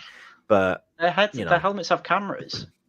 I know, but he might want to get out there and have a look at himself. Helmets have cameras. Like, what? But I get the feeling that these are very practical crew. Yeah, you know, it's kind of like Alien. They are very down to earth, and I can see him wanting to see it himself. I probably wouldn't make too much of that. I did just look up, since we're saying how gorgeous this film looks. We can put a lot of that down to the cinematographer, Adrian Biddle, British guy, by the way. No one's perfect. Well, but would you like to know what else he's done? Go on.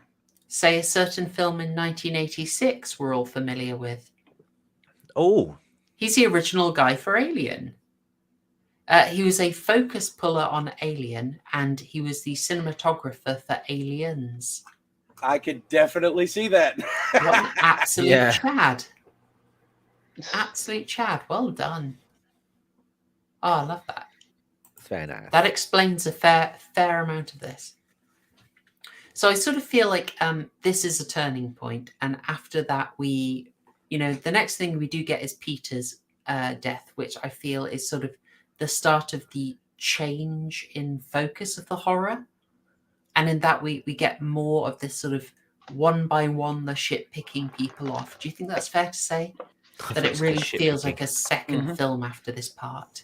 Yeah, it very much. And now here's the part where I get a little nitpicky. Because it really does start to feel like it's, oh crap, we're 3/4 of the way through the movie. We gotta start killing people.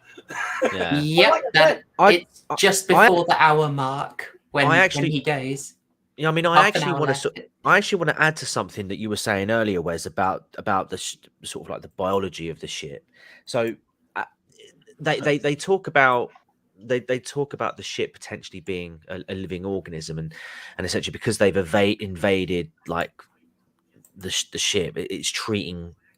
It's almost like having an immune response. It was funny because before they even had that conversation, I kind of thought to myself, oh, if this ship's alive, it's quite interesting. Like these apparitions that are going on, could that be like an immune response?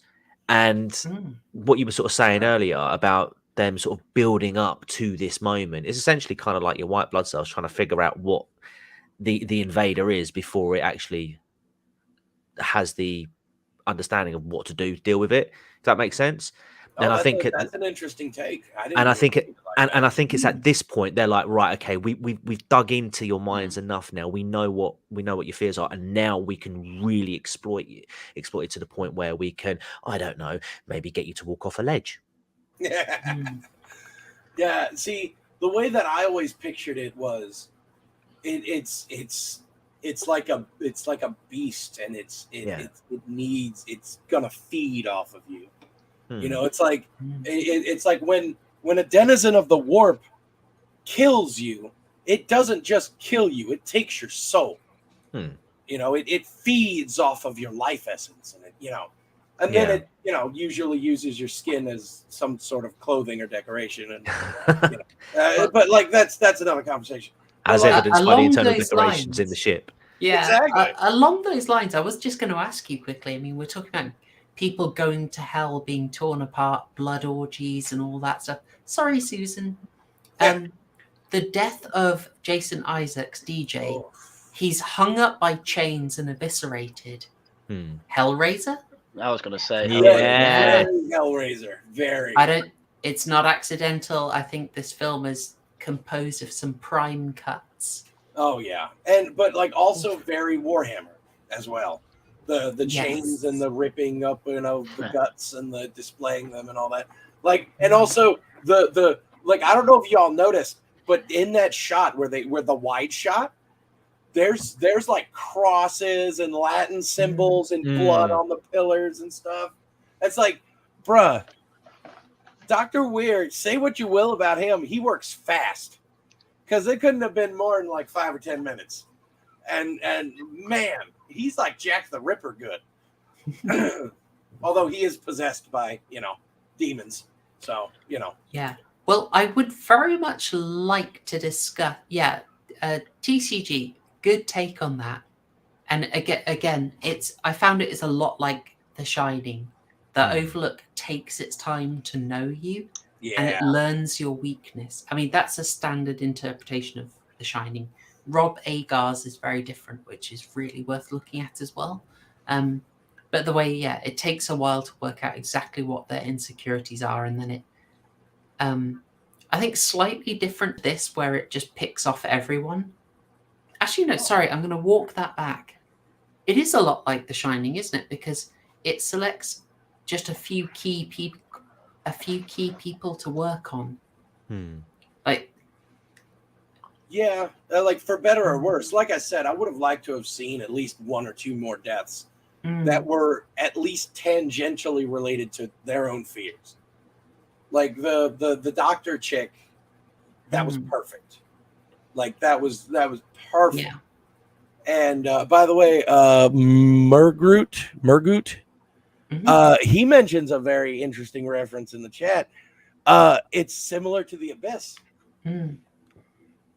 Which I haven't actually seen aware of that. that. So I know it's a Cameron with it's got Ed Harrison, but I haven't actually watched it. It's also got Michael Bain. Oh, sweet. Of Terminator 1 fame. Nice. If you haven't seen The Abyss, do I need to make amends? You need to watch The Abyss. All right. Okay. Oh, it's on the list. Hang on. I will type that on. Oh, it's so good. It's one of my favorites. Like one of my favorite, like, subvert your expectations type of movie. Like it's good. It's not what you think, and it's good. And also for its time, really good effects. I haven't watched it in a few years, so it may not have aged as well as I'm thinking in my head. But 1989, yeah, definitely good effects. A lot of techniques and stuff, and like film and special and visual effects techniques. He carried over into Terminator 2. Yeah, I was going to say the thing about Cameron is he's not just an innovator with the tech, but I feel he really has a very good sense of what the limitations are as he uses it. Whereas you think a lot of people can be like, shiny new toy. Yeah. And then it looks really bad for a few years, Mortal Kombat Annihilation. But Cameron figures out, okay, well, I can't make realistic humans, but I can make this look like moving metal, or I can make moving liquids look really good. So he sticks to that. Clever chap. He definitely, at least for a while there, he kept his crew small. Well, because he started off making B movies, you know. Oh yeah. Low budget movie. I mean, hell, that's what Terminator is. Totally. Like, you know, talk about good horror movies. The Terminator is well, like, textbook example of guerrilla filmmaking, of small crew, of a director that has a lot of drive, both literally and metaphorically, and like he kept that mentality for a long time, and that's one of the reasons why so many of his movies have that very unique, almost small scale movie feel, but with a really large budget, like Aliens. If you think about it, Aliens is a very small scale movie. Even though when we think of it, we think, oh, Space Marines getting into big battles with aliens. It's not. It's a small group of guys desperately trying to survive with very limited resources against the never-ending horde of acid-spewing things from hell. Just to confirm, you said Terminator is a horror film, yes? Absolutely. Totally. Good man. Based. Very based. Very based. It is absolutely a horror movie. Why Absolutely. would I don't see how anyone would not consider the first Terminator a horror movie. It was spawned out of a nightmare that James Cameron had from a fever dream. Like, yeah, absolutely. Because I remember that being a discussion of one of our earlier streams, Horrorshow, if I remember. Yeah, I mean, my take is generally like genre classifications can be quite fiddly, but often I find that horror tends to leak, and lots of other genres find themselves being like, oh, I really want some of that horror energy. Especially, you know, the 2000s when the detective films wanted to go really, really dark. Yeah. So actually, you know, I just thought of this. It's interesting that you said that horror has a tendency to leak into other things. I was just watching with some folks an episode of Star Trek: The Next Generation, where it is basically a horror movie because the crew are stuck in a space MacGuffin thing. I won't go into detail. Where basically they're slowly losing power. They can't get out, and they're not able to enter REM sleep. So they go like a month without being able to sleep. And like there's this one beautiful scene where Dr. Crusher, the redhead doctor in Next Gen, she is in a morgue basically analyzing corpses from a ship that they found. And like there's movement in the corner of her eye, and she looks over and there's nothing there, and it's just this big room with just a bunch of corpses on tables. And then she like looks back down at her little iPad thing, and then like movement again, and a corpse stands up or sits up on the table, and like she looks over and like it's there, and then she looks back, and then like there's another like 3 or 4 on that side, and then she looks back around, and like every single one of them are sitting up staring at her, and it's just like, yeah, we're leaving. I don't remember that one, but you know, it's good that they try it. I mean, I remember that Dawson's Creek had a horror episode. What? Seriously, in fact, it was featured in Scream 5, which is partly why I thought Stu was going to come back. But that one was weirdly effective. Oh gosh, I can feel a rogue episode coming on here. Can feel it. Oh yes. I'm going to start raging through horror episode. Oh no. That is definitely I appreciate a new one the on South me. Park reference there. We should probably move it on, actually. So yes. I really wanted to discuss Sam Neill and his helming of the movie, because I'm very partial to Sam Neill. Obviously, I first encountered him in Omen 3 Final Conflict. I love him from In the Mouth of Madness. He was great in Peaky Blinders as well. Oh, goodness me. Was he in Peaky Blinders? First 2-3 seasons? Was he? First 2 seasons, yeah. No Sam spoilers. Neill. I intend to watch it. I'm not saying anything. They're the only just two way I've seen. behind. I just don't remember which character he was. Watch it again. I will do. Okay.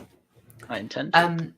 So I want to ask about this because I've always been confused. I'm still not set on this. Dr. Weir. What's going on with him?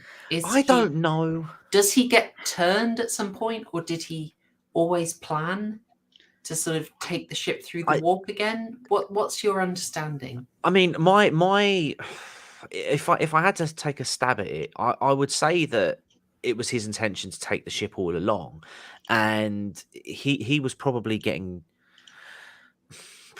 I don't know, probed, turned even before Woo. you know, he was getting turned even before, you know, they even got on the ship. Because I think, what is it, one of the opening scene of the film is him having the hallucinations in his dream.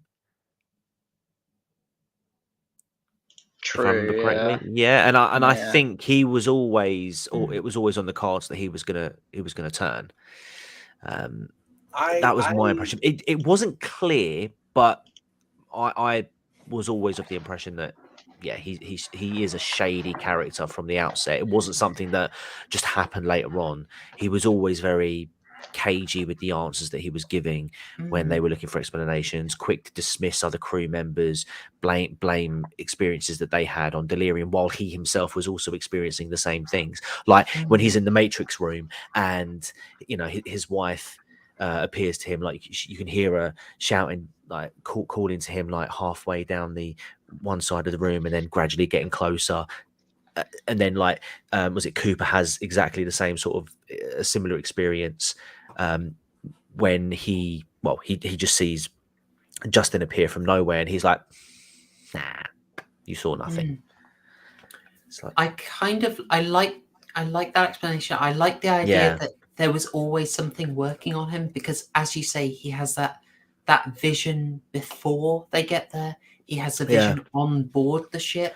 I mean, and there's that line he has when he speaks to Laurence Fishburne, when he says, just when Fishburne's like saying, we got to go, we got to get home, and he's like, I am home. On the Event Horizon. And like but the thing that confuses me is that feels like a real heel turn. He's disappearing off into shadow, but the next time we see him, he's quite sympathetic. He's quite worried about the crew's fates. True. And so that just threw me off. So I wanted to get your takes on it, guys. How about you, Haryan? Oh man, I couldn't tell you what what's Event Horizon actually trying to do to these people. Why is it killing half of them, churning? It only turns one person.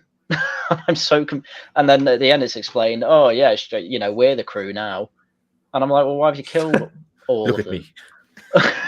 Yeah, I'm the crew now.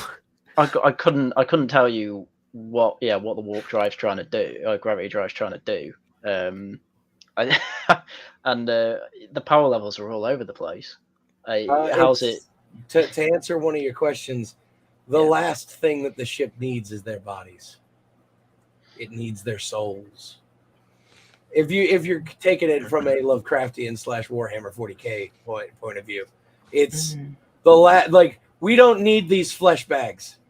We need what actually makes you. So if it wants skulls for the skull throne, is the best way to do that kill the entire crew and make it just drift around Neptune for the rest of the time? That's obviously not what happened now, is it?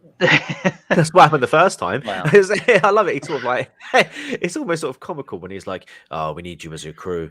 You know, we need you as we're the crew now. Yeah, we're the crew now. We need your crew. And he was like, yeah, you murdered the last crew. And he was like, wow.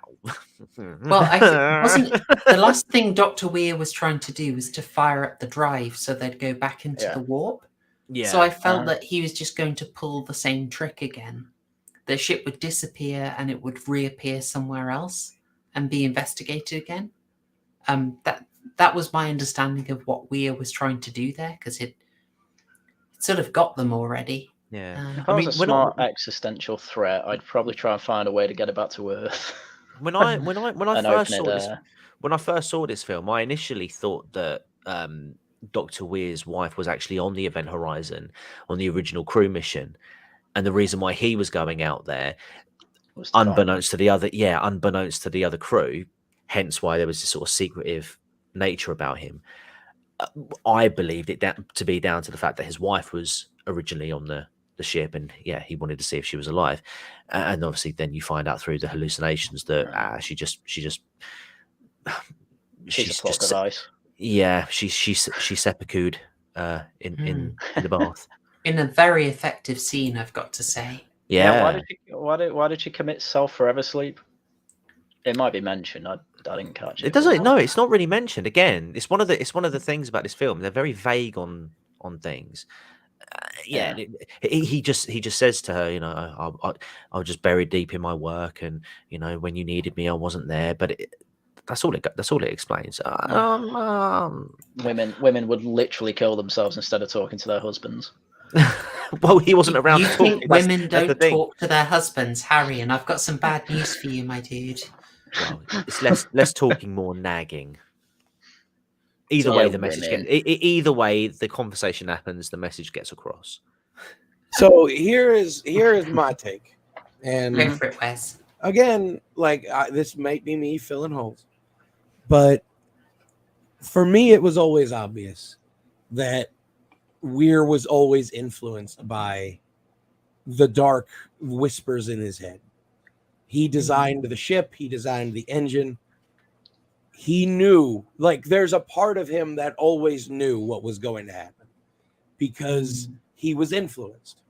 He was influenced by the dark forces, by the warp, by whatever you want to call it. He was, the strings of influence were being pulled in this man's mind because of the darkness that was in his soul already because of the loss of his wife. That's the way that I always interpreted it. And the reason why the event horizon came back, well, that's easy. To get Weir. Like the other one, the rest of the crew is simply extra snacks. But the whole point of the event horizon coming back was to get Weir. Was to bring Weir into the fold. That was the way that I always interpreted it.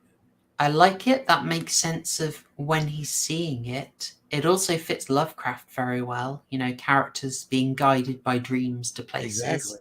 Exactly. It also works incredibly well with what Justin says. He talks about being haunted by the dark inside him. Yep. It's already in there. Yeah. And the event horizon just lets it talk. That's one of the most terrifying things about the Lovecraftian mythos in a whole is there's that darkness in all of us. And if we let it get control, then we lose ourselves. That's a big thing in Lovecraft. Is there's not much, just a little bit. And oftentimes it's caused by us.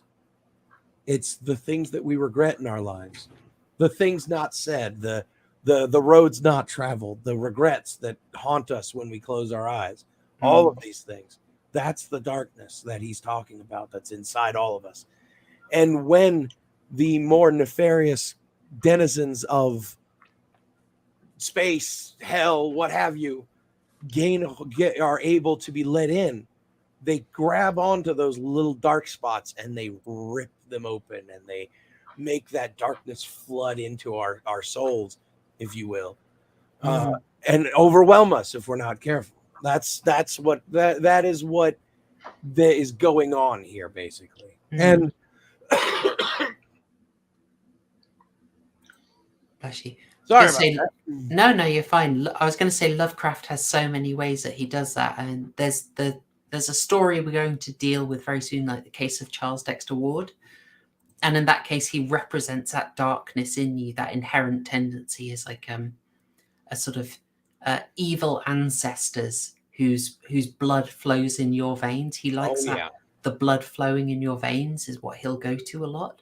Well, from my limited reading, I do need to read more. I want to read more, but he's got lots of ways that he gets at that message about our inner darkness. Absolutely. In fact, one of my favorite short stories of his, which is The Reanimator, which, by the way, if you do plan on doing Lovecraft next month, might I suggest a Reanimator? I'll show you what we've got at the moment at the end, but maybe you can persuade me round. Oh, the Reanimator is it's so much fun. It's Dr. West, may I suggest you invest in a pen? West, you bastard. But the short story is actually quite different from the movie. Now, the movie I love, it's amazing. But the short story is Dr. West and his Freudian slip there. Dr. West and his own personal descent into obsession and madness until it quite literally reaches up from the underworld and consumes him. Like it's such a and by the way, I have an audiobook, like an audio recording of I was just talking about him.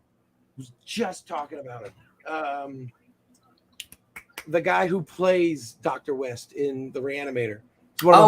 Jeffrey Combs. Jeffrey Combs. It is Jeffrey Combs reciting the short story of The Reanimator, and it's sweet. It's chef's kiss. It's beautiful. Nice.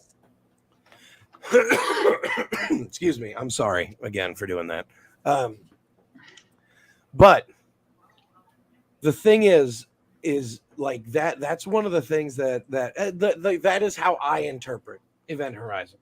I don't know if that's the proper way, but the thing is it leaves it up for interpretation, which I personally very much like. Yeah. Okay, so I think we've got a fairly solid grasp on Weir here. That's all right. Well, at this point, he turns. We have a rather fantastic explosion set off by him. Poor Schmitty, I think, played by Sean Pertwee, who I think does an absolutely great job. He doesn't get as much time. I want more. I'm being told off for how I pronounce Jeffrey Combs.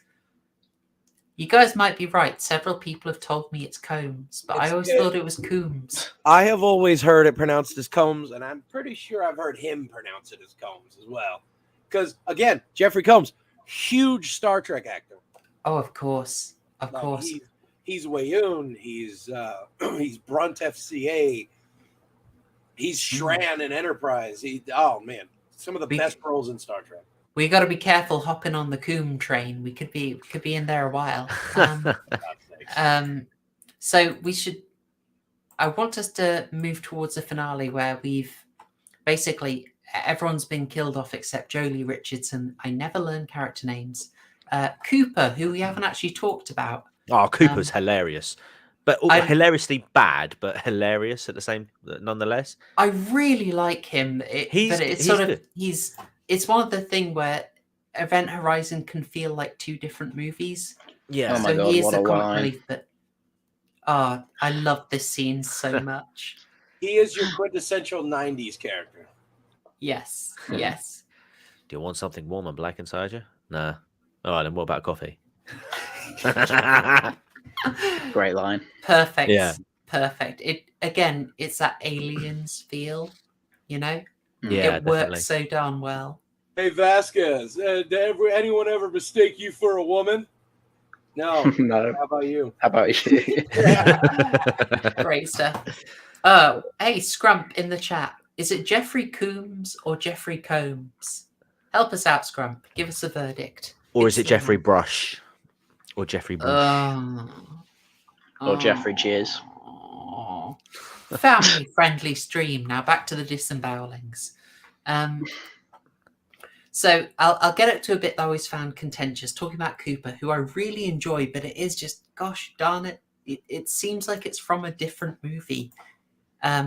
Cooper comes in, you know, he's charismatic, but it's like that Will Smith energy. You know, he's kind of like the Will Smith character. The sort of exactly. He is the quintessential 90s character. Confirmed.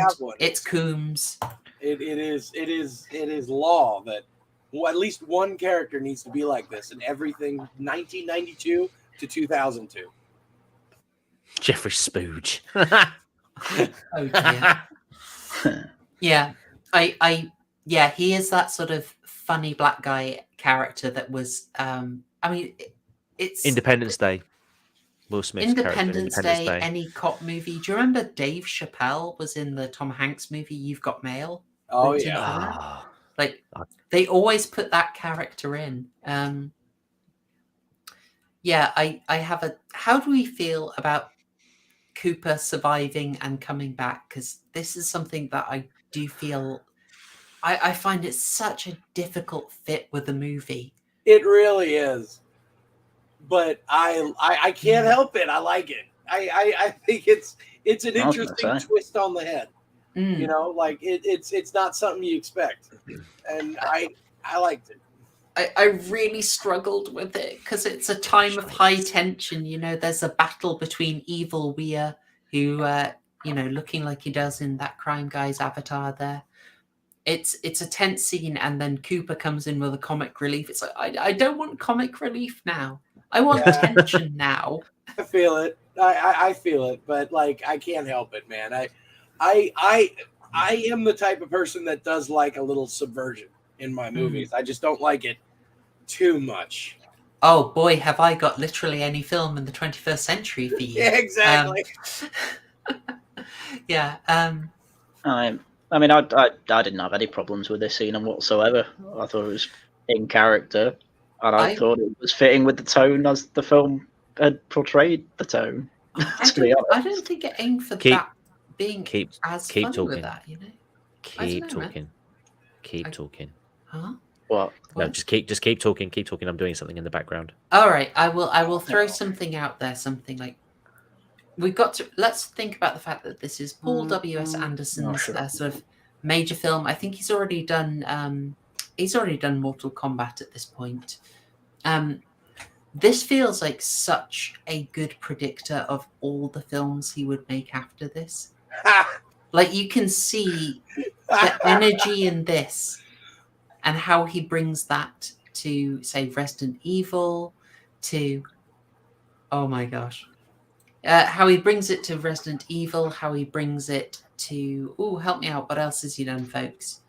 Monster Hunter. Why am I blanking on this dude? I'm going to have to look them up now. My brain has gone absolutely blank here. Well, the only thing that Alien versus Predator. That's what I was after. Oof. Yeah. Big oof. Oh, and DOA, Dead or Alive. I did watch it. Now, I will say, not to diverge, but I will say that Alien versus Predator Requiem is a great half a movie. The parts where it's just a veteran predator going up against an entire brood of xenomorphs, chef's kiss. It's great. Great stuff. If it wasn't for all of that shitty human stuff that keeps getting in the way of the otherwise great movie. That, and they really, I don't know how they did it for you in America, but they did quite a brutal cutting down of it in the UK, so it was very, very blood free. Oh, really? Yeah. No, that stuff was gory. I watched it opening night, Christmas Day. Oh, Christmas Day? It was like the day after or the day before Christmas. Oh gosh, yeah, I was gonna say. Oof. Yeah, it was Christmas Eve. Like it was like because like I remember because I was like, come on guys, it's gonna be great. I'm sure they learned from the last one. This is gonna be a great movie, guys. And I got like a half a dozen people to go right around Christmas, and I regretted it. But those alien scenes, real good. I will be right back. It was worth it for that. John Gorris. Ah, yes. That's a lot more oddball than the Dead or Alive based on the beat 'em up, but you know, it did have Holly Valance and Devon Aoki. Sorry, did you say Holly Valance? Oh yeah. And Devon Aoki, let's not forget. Can I just appreciated her in Too Fast, Too Furious. Good times. Can I just say with this scene with him coming back as well? Obviously, he gets back just as Weir's on the captain's seat or whatever, and he's threatening to shoot Laurence Fishburne. And Fishburne says, like, "Oh, you know, if you miss, you'll breach the hull and we'll all die." And he says, "Oh, what makes you think I'll miss?" Which to me said, "Oh, so he doesn't want to breach the hull then." and he'll make sure he won't miss. Right, that makes sense. And then instantly after that, he notices that Cooper's at the window, and he just shoots the window and opens it up. And I was like, oh, that's thrown me. Yeah. Okay, so he didn't exactly care. the smartest thing. I was going to say it at this point when I'm talking about, two different films, the way the window being shot out and the vacuum of space in here. Oof. But I felt it really contrasted with Justin's scene. Yeah. Yeah. And I'm like, but why are you shooting Cooper? What's he gonna do? He's outside and he doesn't have a weapon. Why shoot him? Why not keep the gun on the immediate danger, you idiot? Maybe he just thought he wasn't that funny. Maybe he told an offensive joke. Maybe Anderson just wanted a scene to get rid of him by blowing him out of the ship. And he's like, how do I do that? Make him really stupid. And then he comes back saying, no, mate, you're not supposed to be in it. See? It might be Anderson. The writer is Philip Eisner, who is, I believe, mostly a lecturer. He hasn't sold too many screenplays. I mean, he's got a few out there, but they're very few and far between. So there's Event Horizon in '97. There's a TV sequel to Firestarter, the early Stephen King story on the Sci-Fi Channel. Oh my god, I think I remember that. Yeah, there's kind of there's not much basically. I think he's mostly doing other stuff, mostly doing teaching. So it could be kind of a weak writer thing. I just say, bye Mima, good to see you. Thank you so much for getting the score in, much appreciated. I'm going to get your score up first, Mima. All right, don't let me forget, folks. So yeah, this is where the tone does shift a bit, but we do end up back on some absolute gold. Yeah, because the Wea we get is so good. Yeah, I have defended this movie pretty vehemently up to this point, and even I will admit, the denizens of hell controlling Weir, not the smartest when it comes to gut reactions, because shooting out the window of the room that you're in space. Yeah. After you said I don't intend to do that as well. Yeah, it's like, to someone who isn't even a threat. it's like, guys, I think the demons rolled a 1 on that one, because it's just like.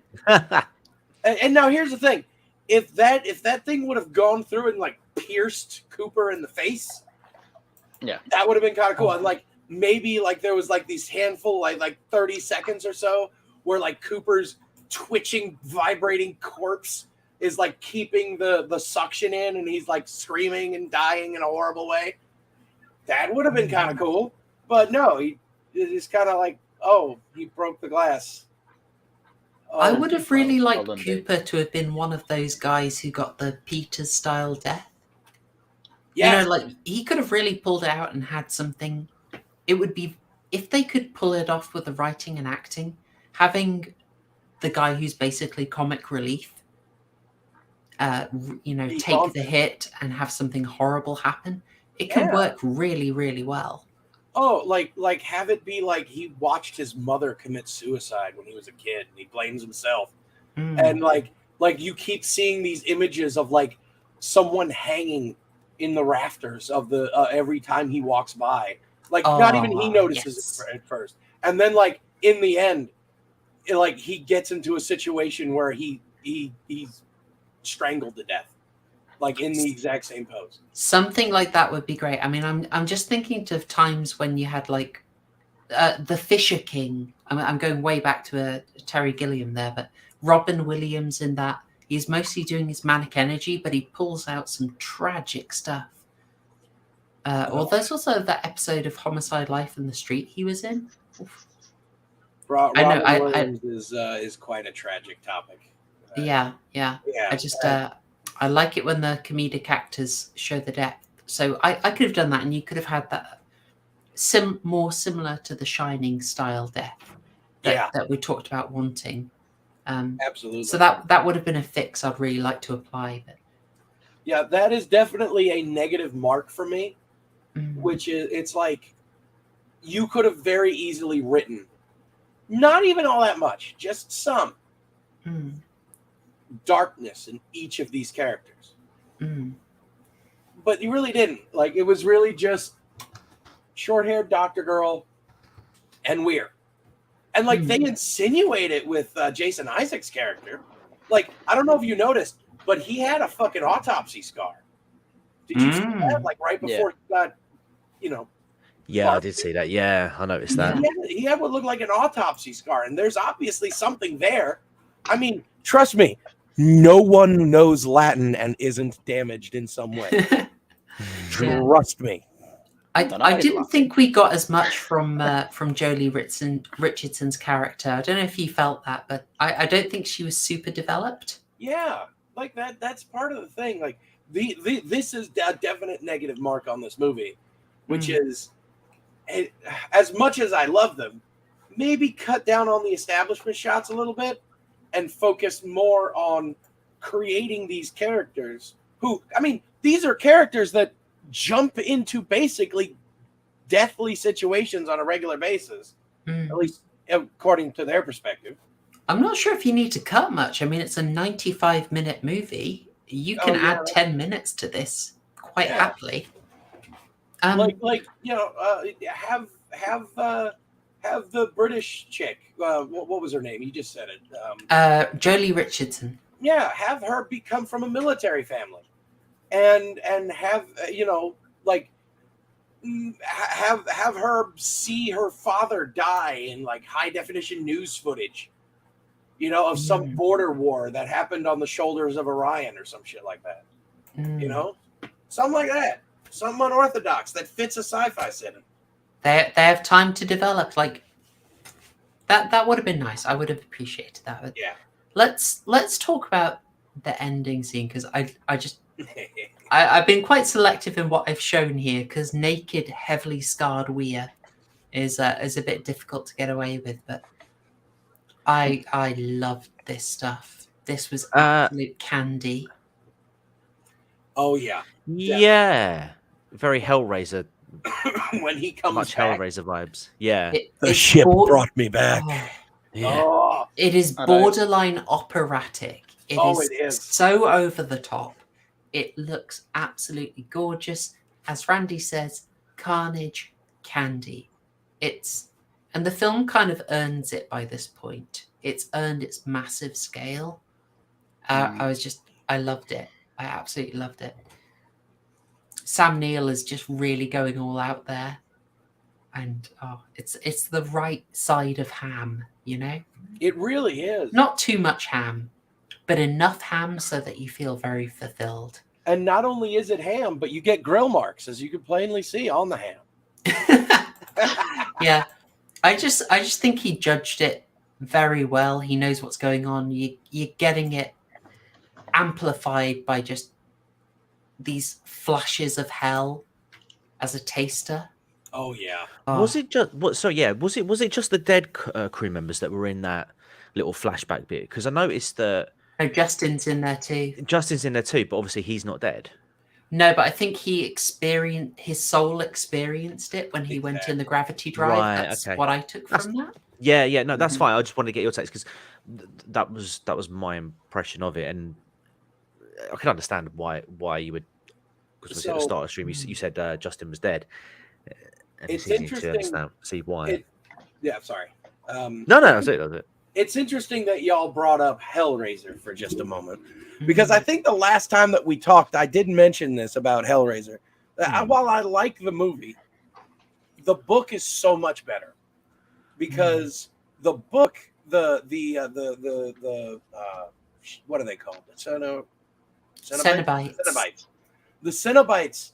There's one big difference between the movie and the book, and it's that the Cenobites in the book need your consent. You need to let them do these things to you. And one of my favorite things that the Cenobite does is it takes a man and it makes him experience every moment of pain and pleasure that he has ever experienced in his life. And he has him experience it over and over and over and over again for all eternity. Oh, I'm getting such a hard clue right now. Exactly. Oh man. Oh my It's god, like- I'm getting such a raging clue. It's I have like, to use that again. Barker's got away with it, man. bruh. and it's like one of those things where it's like, well, why is Justin in the video? Because he's always been there. Mm. Oh no! I I'm told getting the always you, has been meme. Overlook. I told you, it's Overlook. You've always been here, Mr. Torrance. Exactly. Ah. It's hell. Like, yeah. And hell as is Weir eternity. says, the ship never lets anyone go. Oh, it's so good. So we get a sacrifice from Laurence Fishburne. It's full drama, you know. Oh, Yeah, I'm just gonna come out and say I wasn't impressed.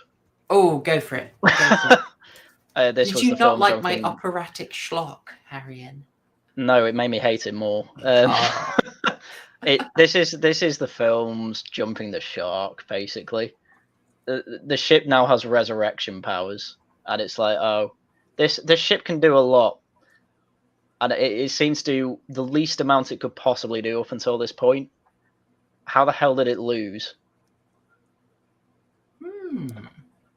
I will say, I will Literally, say, how did it lose? I will say a bit again nitpicky on my part as well, but obviously because they set all those detonation devices up on the bridge that separates the Oh, sort of like yeah. the rescue shuttle to the sort of main engines, and I kind of thought, why, you know, after being resurrected, why don't you just go around and, you know, disarm them, switch them off? Because if the ship's talking to him, the ship's going to be like, oh, hang on a minute. Literally, how did he lose? How did the ship lose? It doesn't make sense. Yeah, it gets this is the destroyed risk. and goes off through the wormhole. Is this possibly the risk I talked about of when you move away from a solid physical enemy, you do end up with an enemy whose actions can be borderline arbitrary? It's that's been my problem with the ship from like step one. It's completely arbitrary. The power levels are all over the place. It's complete for complete convenience for the plot. It's for complete convenience for whatever the scene wants. It's not good. Are you thinking? I hate to say with you at all.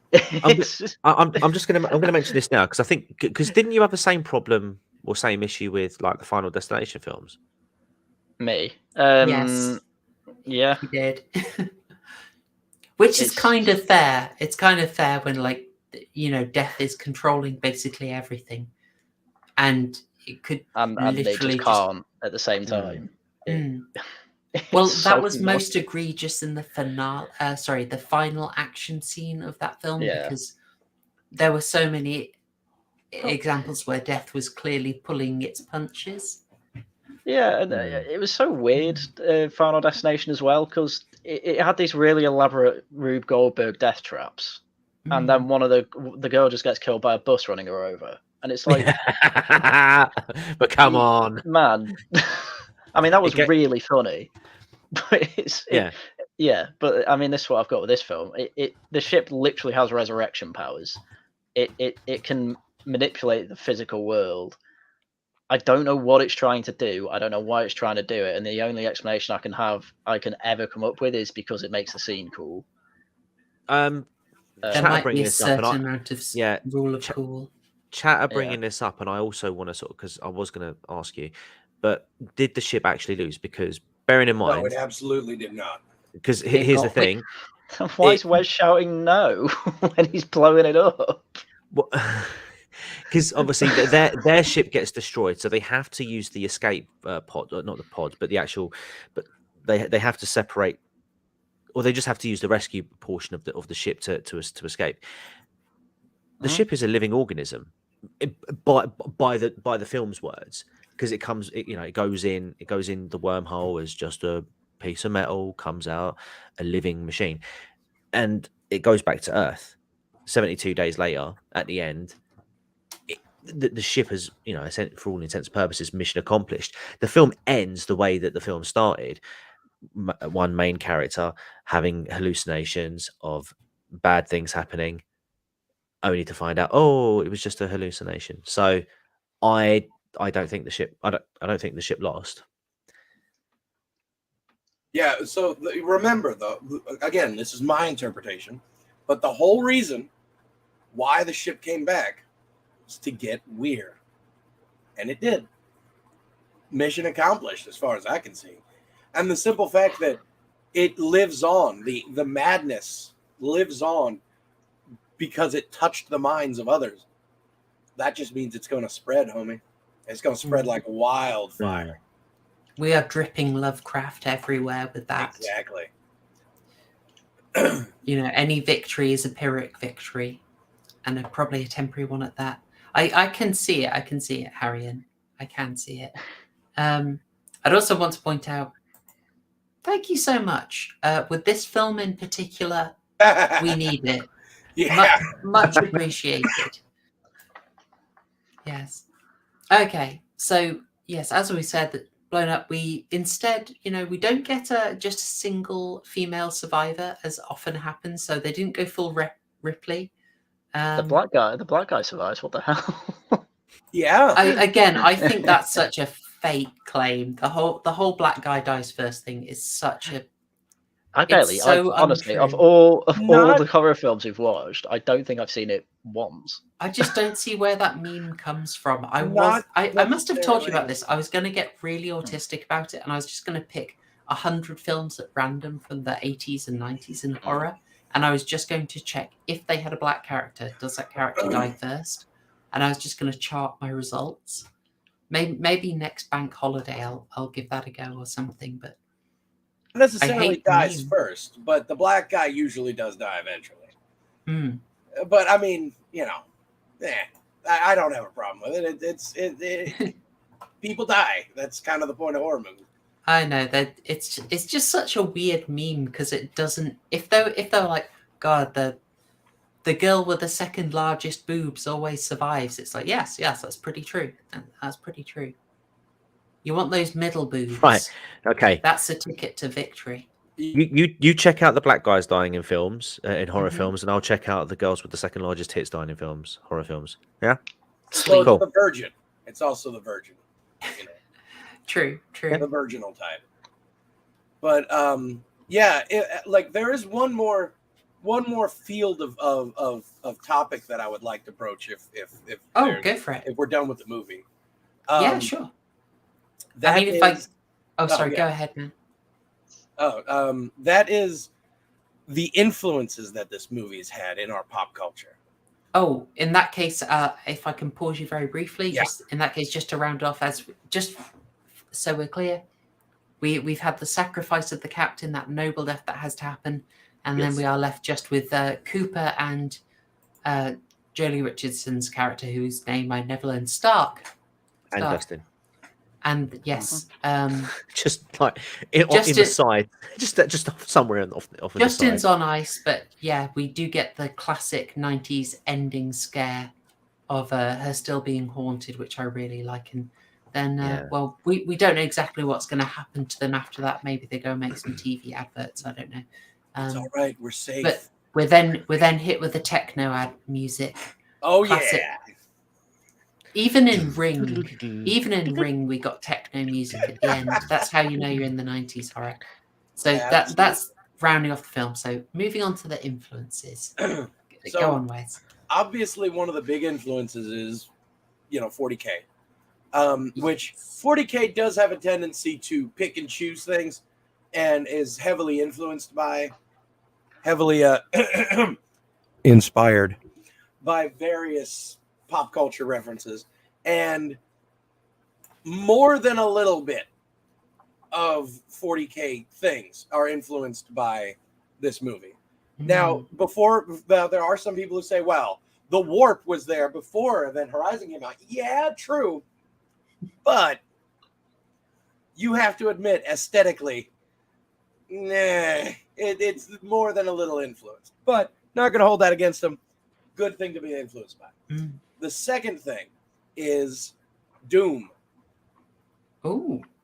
Specifically, like the whole portal to hell thing and all that stuff. Very, very Doom-like. Yes. Absolutely. Absolutely. Yes. 100% agree. The satanic element is a lot more explicit in Doom as well. If anything, especially that scene where Jason Isaacs is strung up and there's blood sigils all over the place. That's right out of Doom. Like, You know, I could see that yeah. in Doom 3. I would go as far as to say this film is more Doom than Doom itself. To a point. Yeah. All it needs is a first-person shooter scene. Yeah. Oh, no, thank you. And last but not least, I think the thing that this has the biggest influence over is Dead Space.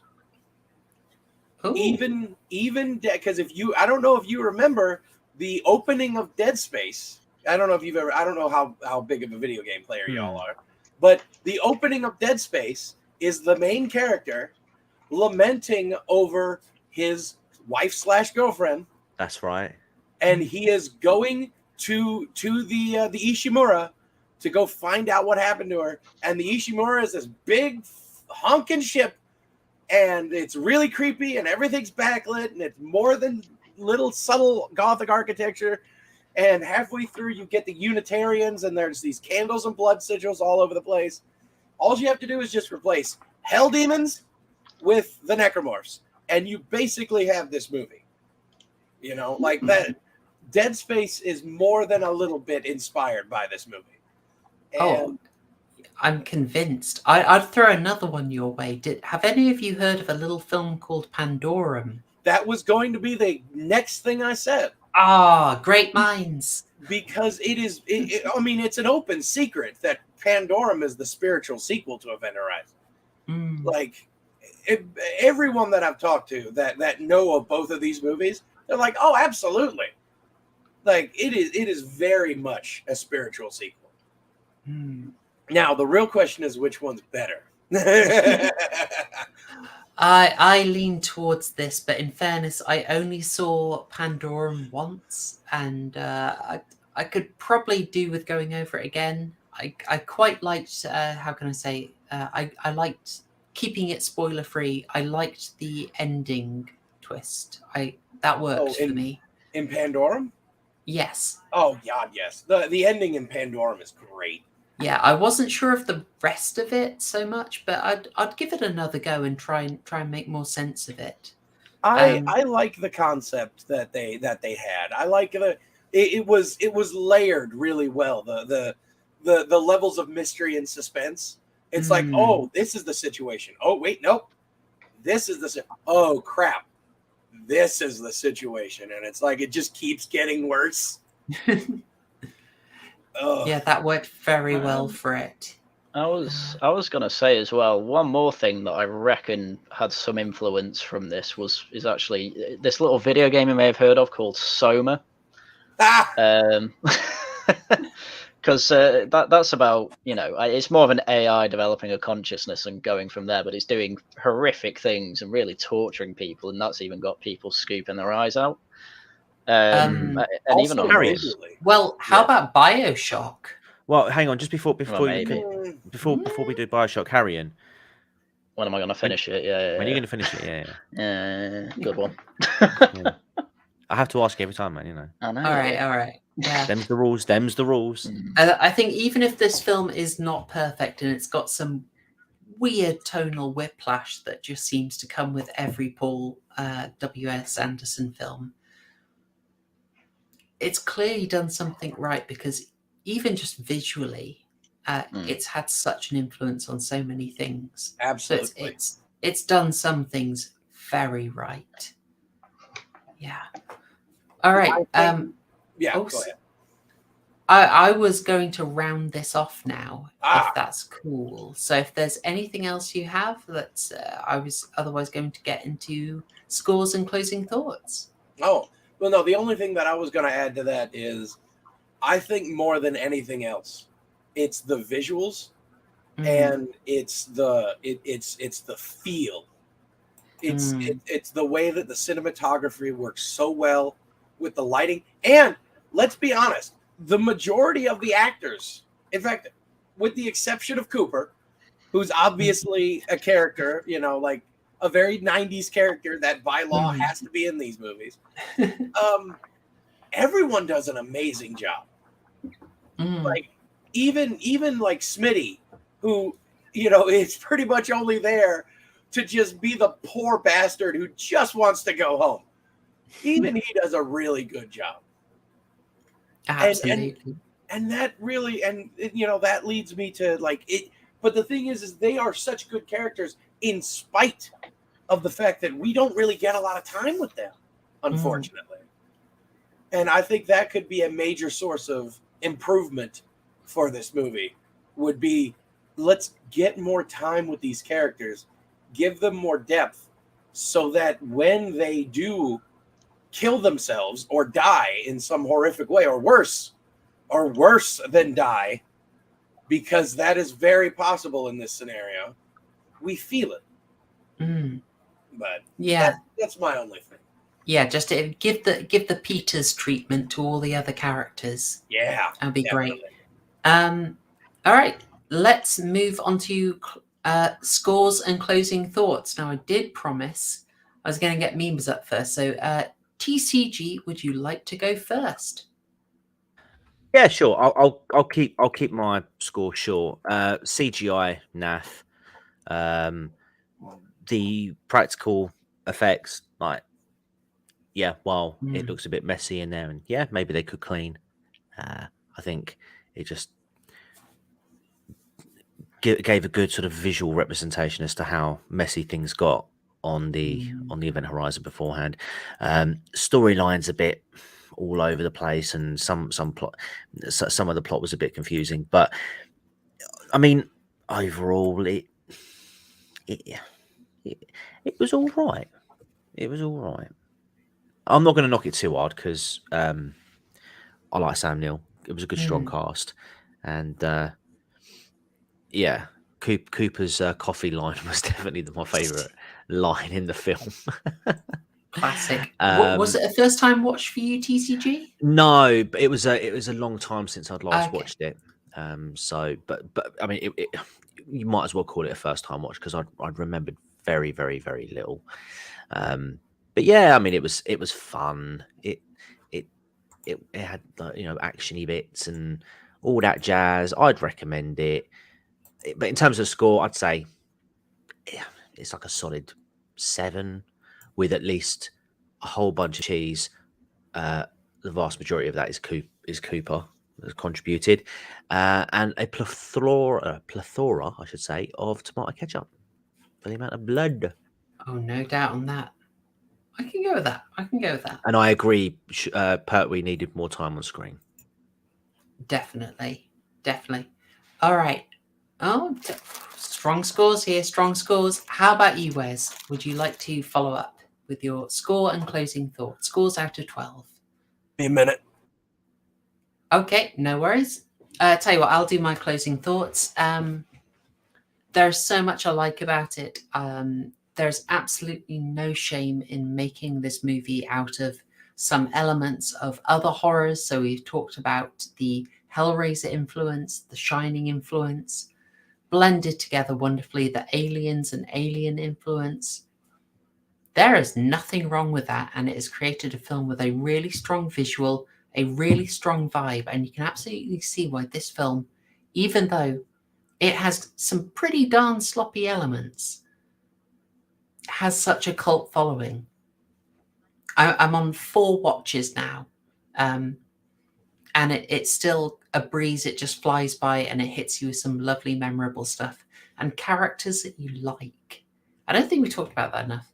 I like the characters, and this is pretty darn grim dark. So having people that you want to spend time around, very good decision.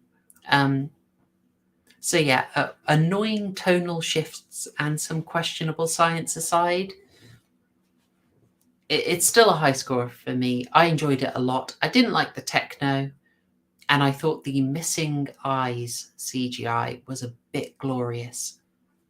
So I rate it reasonably strong. It's about an 8.5 burgers for me. So much ketchup. I really enjoyed that. So 8.5/9. Oh, sorry about that. No worries, man. No worries. Yeah.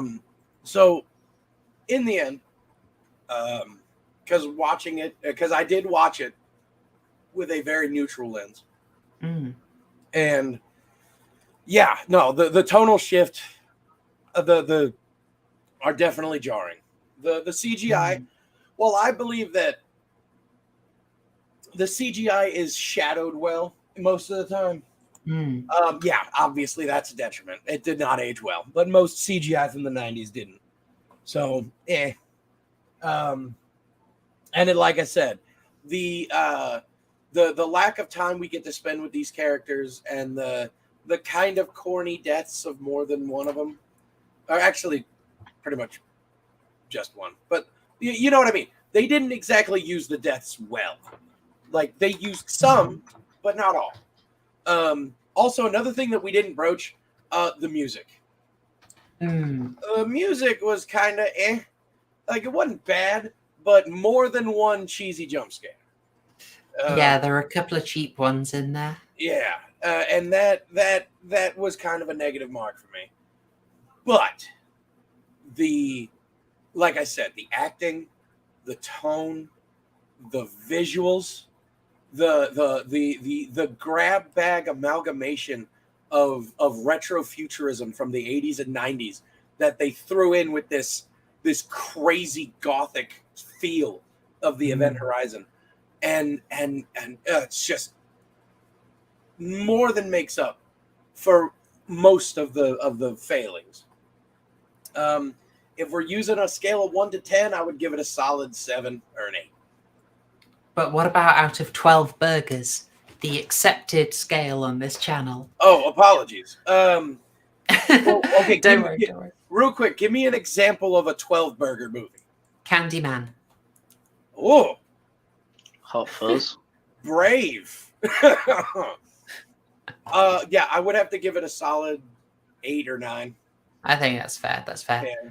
We've got a very interesting one here. St. Thomas Aquinas. Like, I am loving your comments, my dude. Thank you. I am absolutely accepting Hail Marys on this channel. Thank you so much, sir. I've got a video coming out on Black Mirror soon that I think you will really enjoy. TCG, do you want to quickly do the prediction for Haryan that I sent over? I've got it up. Just waiting for Haryan to read it. I'm waiting for Haryan to spit his. I'll go, Haryan. Yeah, chat's gonna love me. Wasn't very good, especially Haryan is plot-wise. the heel of Double Feature Horror Show. Basically, everything good about this film is superficial. It's the visuals, it's the cast. You know, the characters, they're all right. About 3 are memorable. It's almost like you're watching a movie. Likeable. Yeah, I know. I mean, the superficial stuff's got to be good, obviously, but what I rate it on is plot. This plot isn't very good. It's I mean, you know, it's as Wes said. The main things that are good are the feel of this film and the you know, the characters are good as well, and the visuals as well. That's all fine. Like, it's fine to enjoy a movie like that, but the plot is very threadbare. The power levels, as I kept saying, they're all over the place. You know, the ship has the power to resurrect, but it doesn't have the ability to control itself. It's got a puppeteer Wes. What it's trying to do with the crew, it's all over the place. Okay, it got Wes back. Okay, it controls him. Why doesn't it do it with the rest of the crew? Send it back to Earth and then start taking over more people. I can only assume that it deliberately lost. You know, I say lost. It deliberately put itself back in the warp. But if it's trying to spread the madness and it did that through one woman who slightly hallucinates and is probably just going to be put in a mental asylum, I don't see how that's.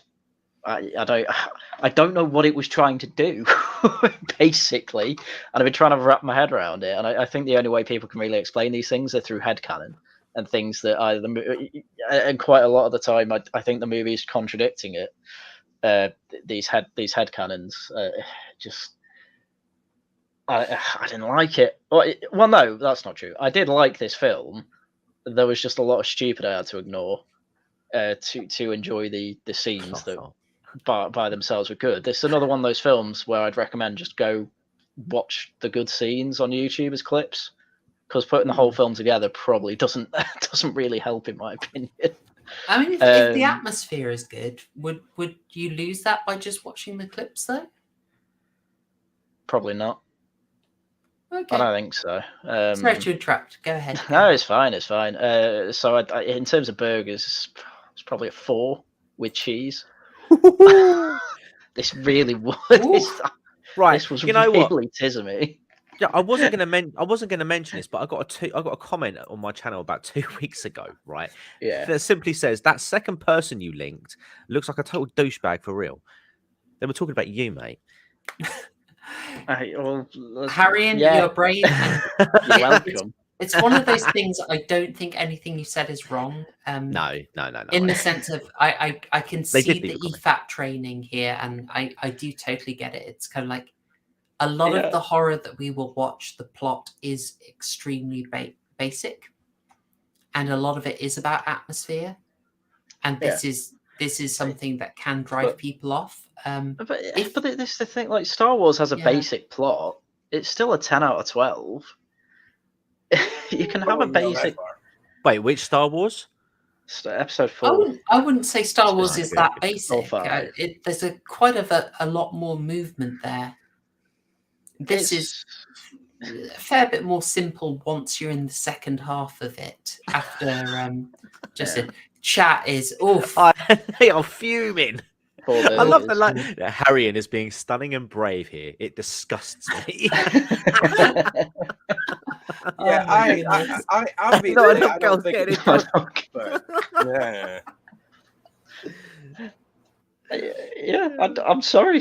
This plot's all like. Look, I'm not being funny, but when I saw that Anderson directed all of like Alien vs Predator, Requiem, and the Resident Evils, I'm not being funny. After watching this, I'm not that surprised. Chat are already asking St. Thomas Aquinas if they can burn you at the stake. This is why we have you on, Harry, and we like your perspective. We value it. You rein us in a bit. I think less obsession over the difference between a wormhole and a black hole, and more paying attention to the movie. I think that might help. I'll defend Harry in there. I got caught up in that as well. Yeah. All right, folks. All right, no worries. Well, TCG, can we have my incredibly accurate prediction? Oh, totally accurate. So, prediction for Haryan. Haryan is overall a fan of Event Horizon, liking the design, humor, and characters. His big problem will be in the character of Dr. Weir and his motivation. Was Weir always evil? Did the ship turn him? Was he momentarily possessed? This lack of clarity will be an issue. It's also possible that he will dislike the ability of the ship to effectively hijack the crew's brains and kill them off one by one. He will flip his rock-loving lid over Cooper being blown out to space, you did, and coming back. In fact, the space physics will probably rankle a fair amount. That got me. I was actually fine with the Cooper bit, for the Justin bit. I mean, as you. Yeah, I had more of an issue with that, but I didn't even. No, I was like, well, I liked it. It was just, I think, like what Wes said, it was probably it was probably more aesthetically done as opposed to accuracy. I mean, I can get that. Yeah, it's all subjective, isn't it? Like that did look that was a really cool scene. Yeah, it's just a shame it was all CGI blood.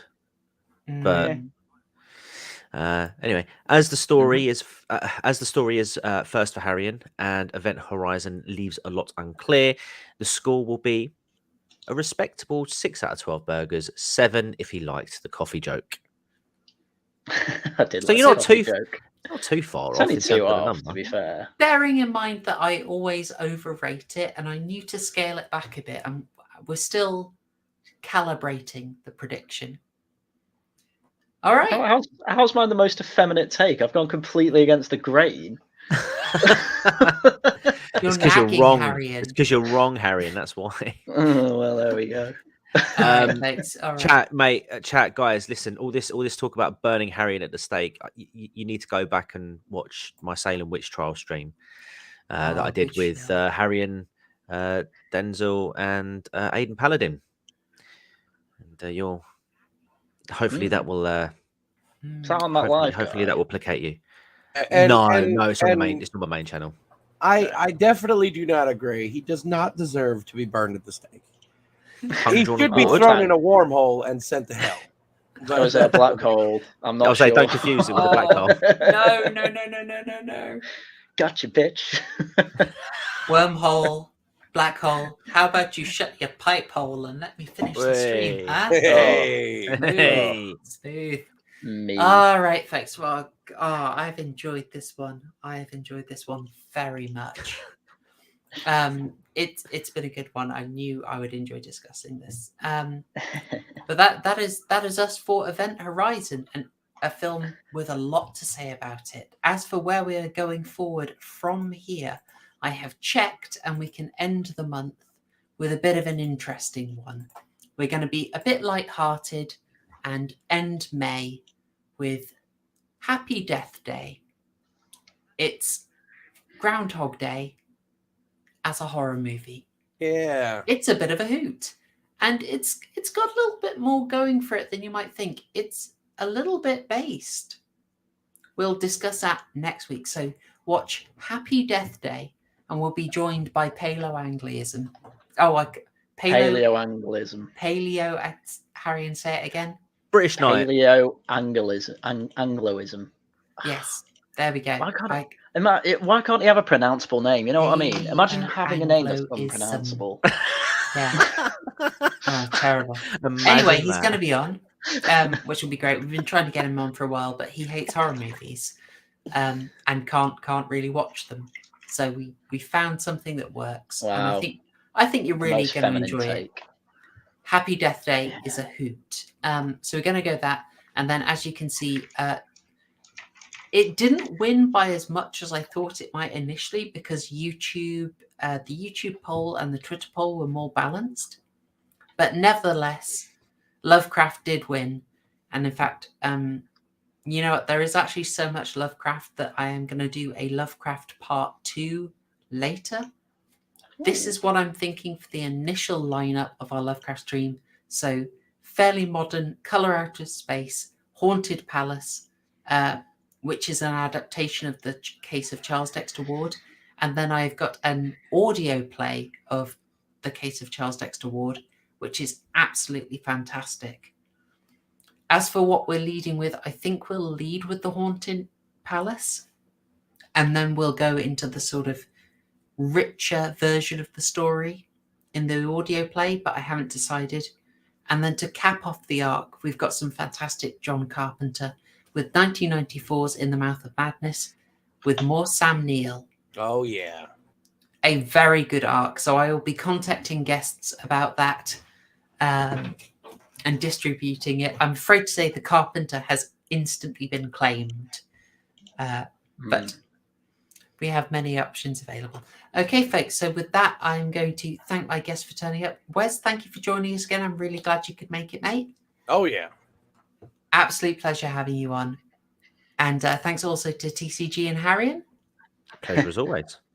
Lovely. Yeah. And chat, you have been feisty, spicy, and very, very lively tonight. It's been fantastic. The shilling puns, they're a bit glorious. Really appreciated it. As for anything else, I have been busy. There are 2 completed videos. I am probably going to drop one of them on Thursday, which is a lot like my propaganda video. I've tried to make it not upset too many people, but it might. I'll drop that Thursday for you to have some fun. And the other video is going to go up on Subscribestar and for members, and then I'll release it a couple of weeks later, which is going to be on Candyman, because I don't think I've talked about it much. Anyway. I think you need to make another video on Candyman. Luckily for you, I have, and it'll be here soon. But I'm going to sign off here. I'm afraid we have displeased Super Nanny, but gosh darn it, there's so much to say. There is just so much to say. Final shield for TCG, get on his live channel. Do it. Go subscribe to that for all the fun. But you've all had your thanks. I've had a great time, and I am going to sign off here. Thanks, Shell. Cheers. See y'all later.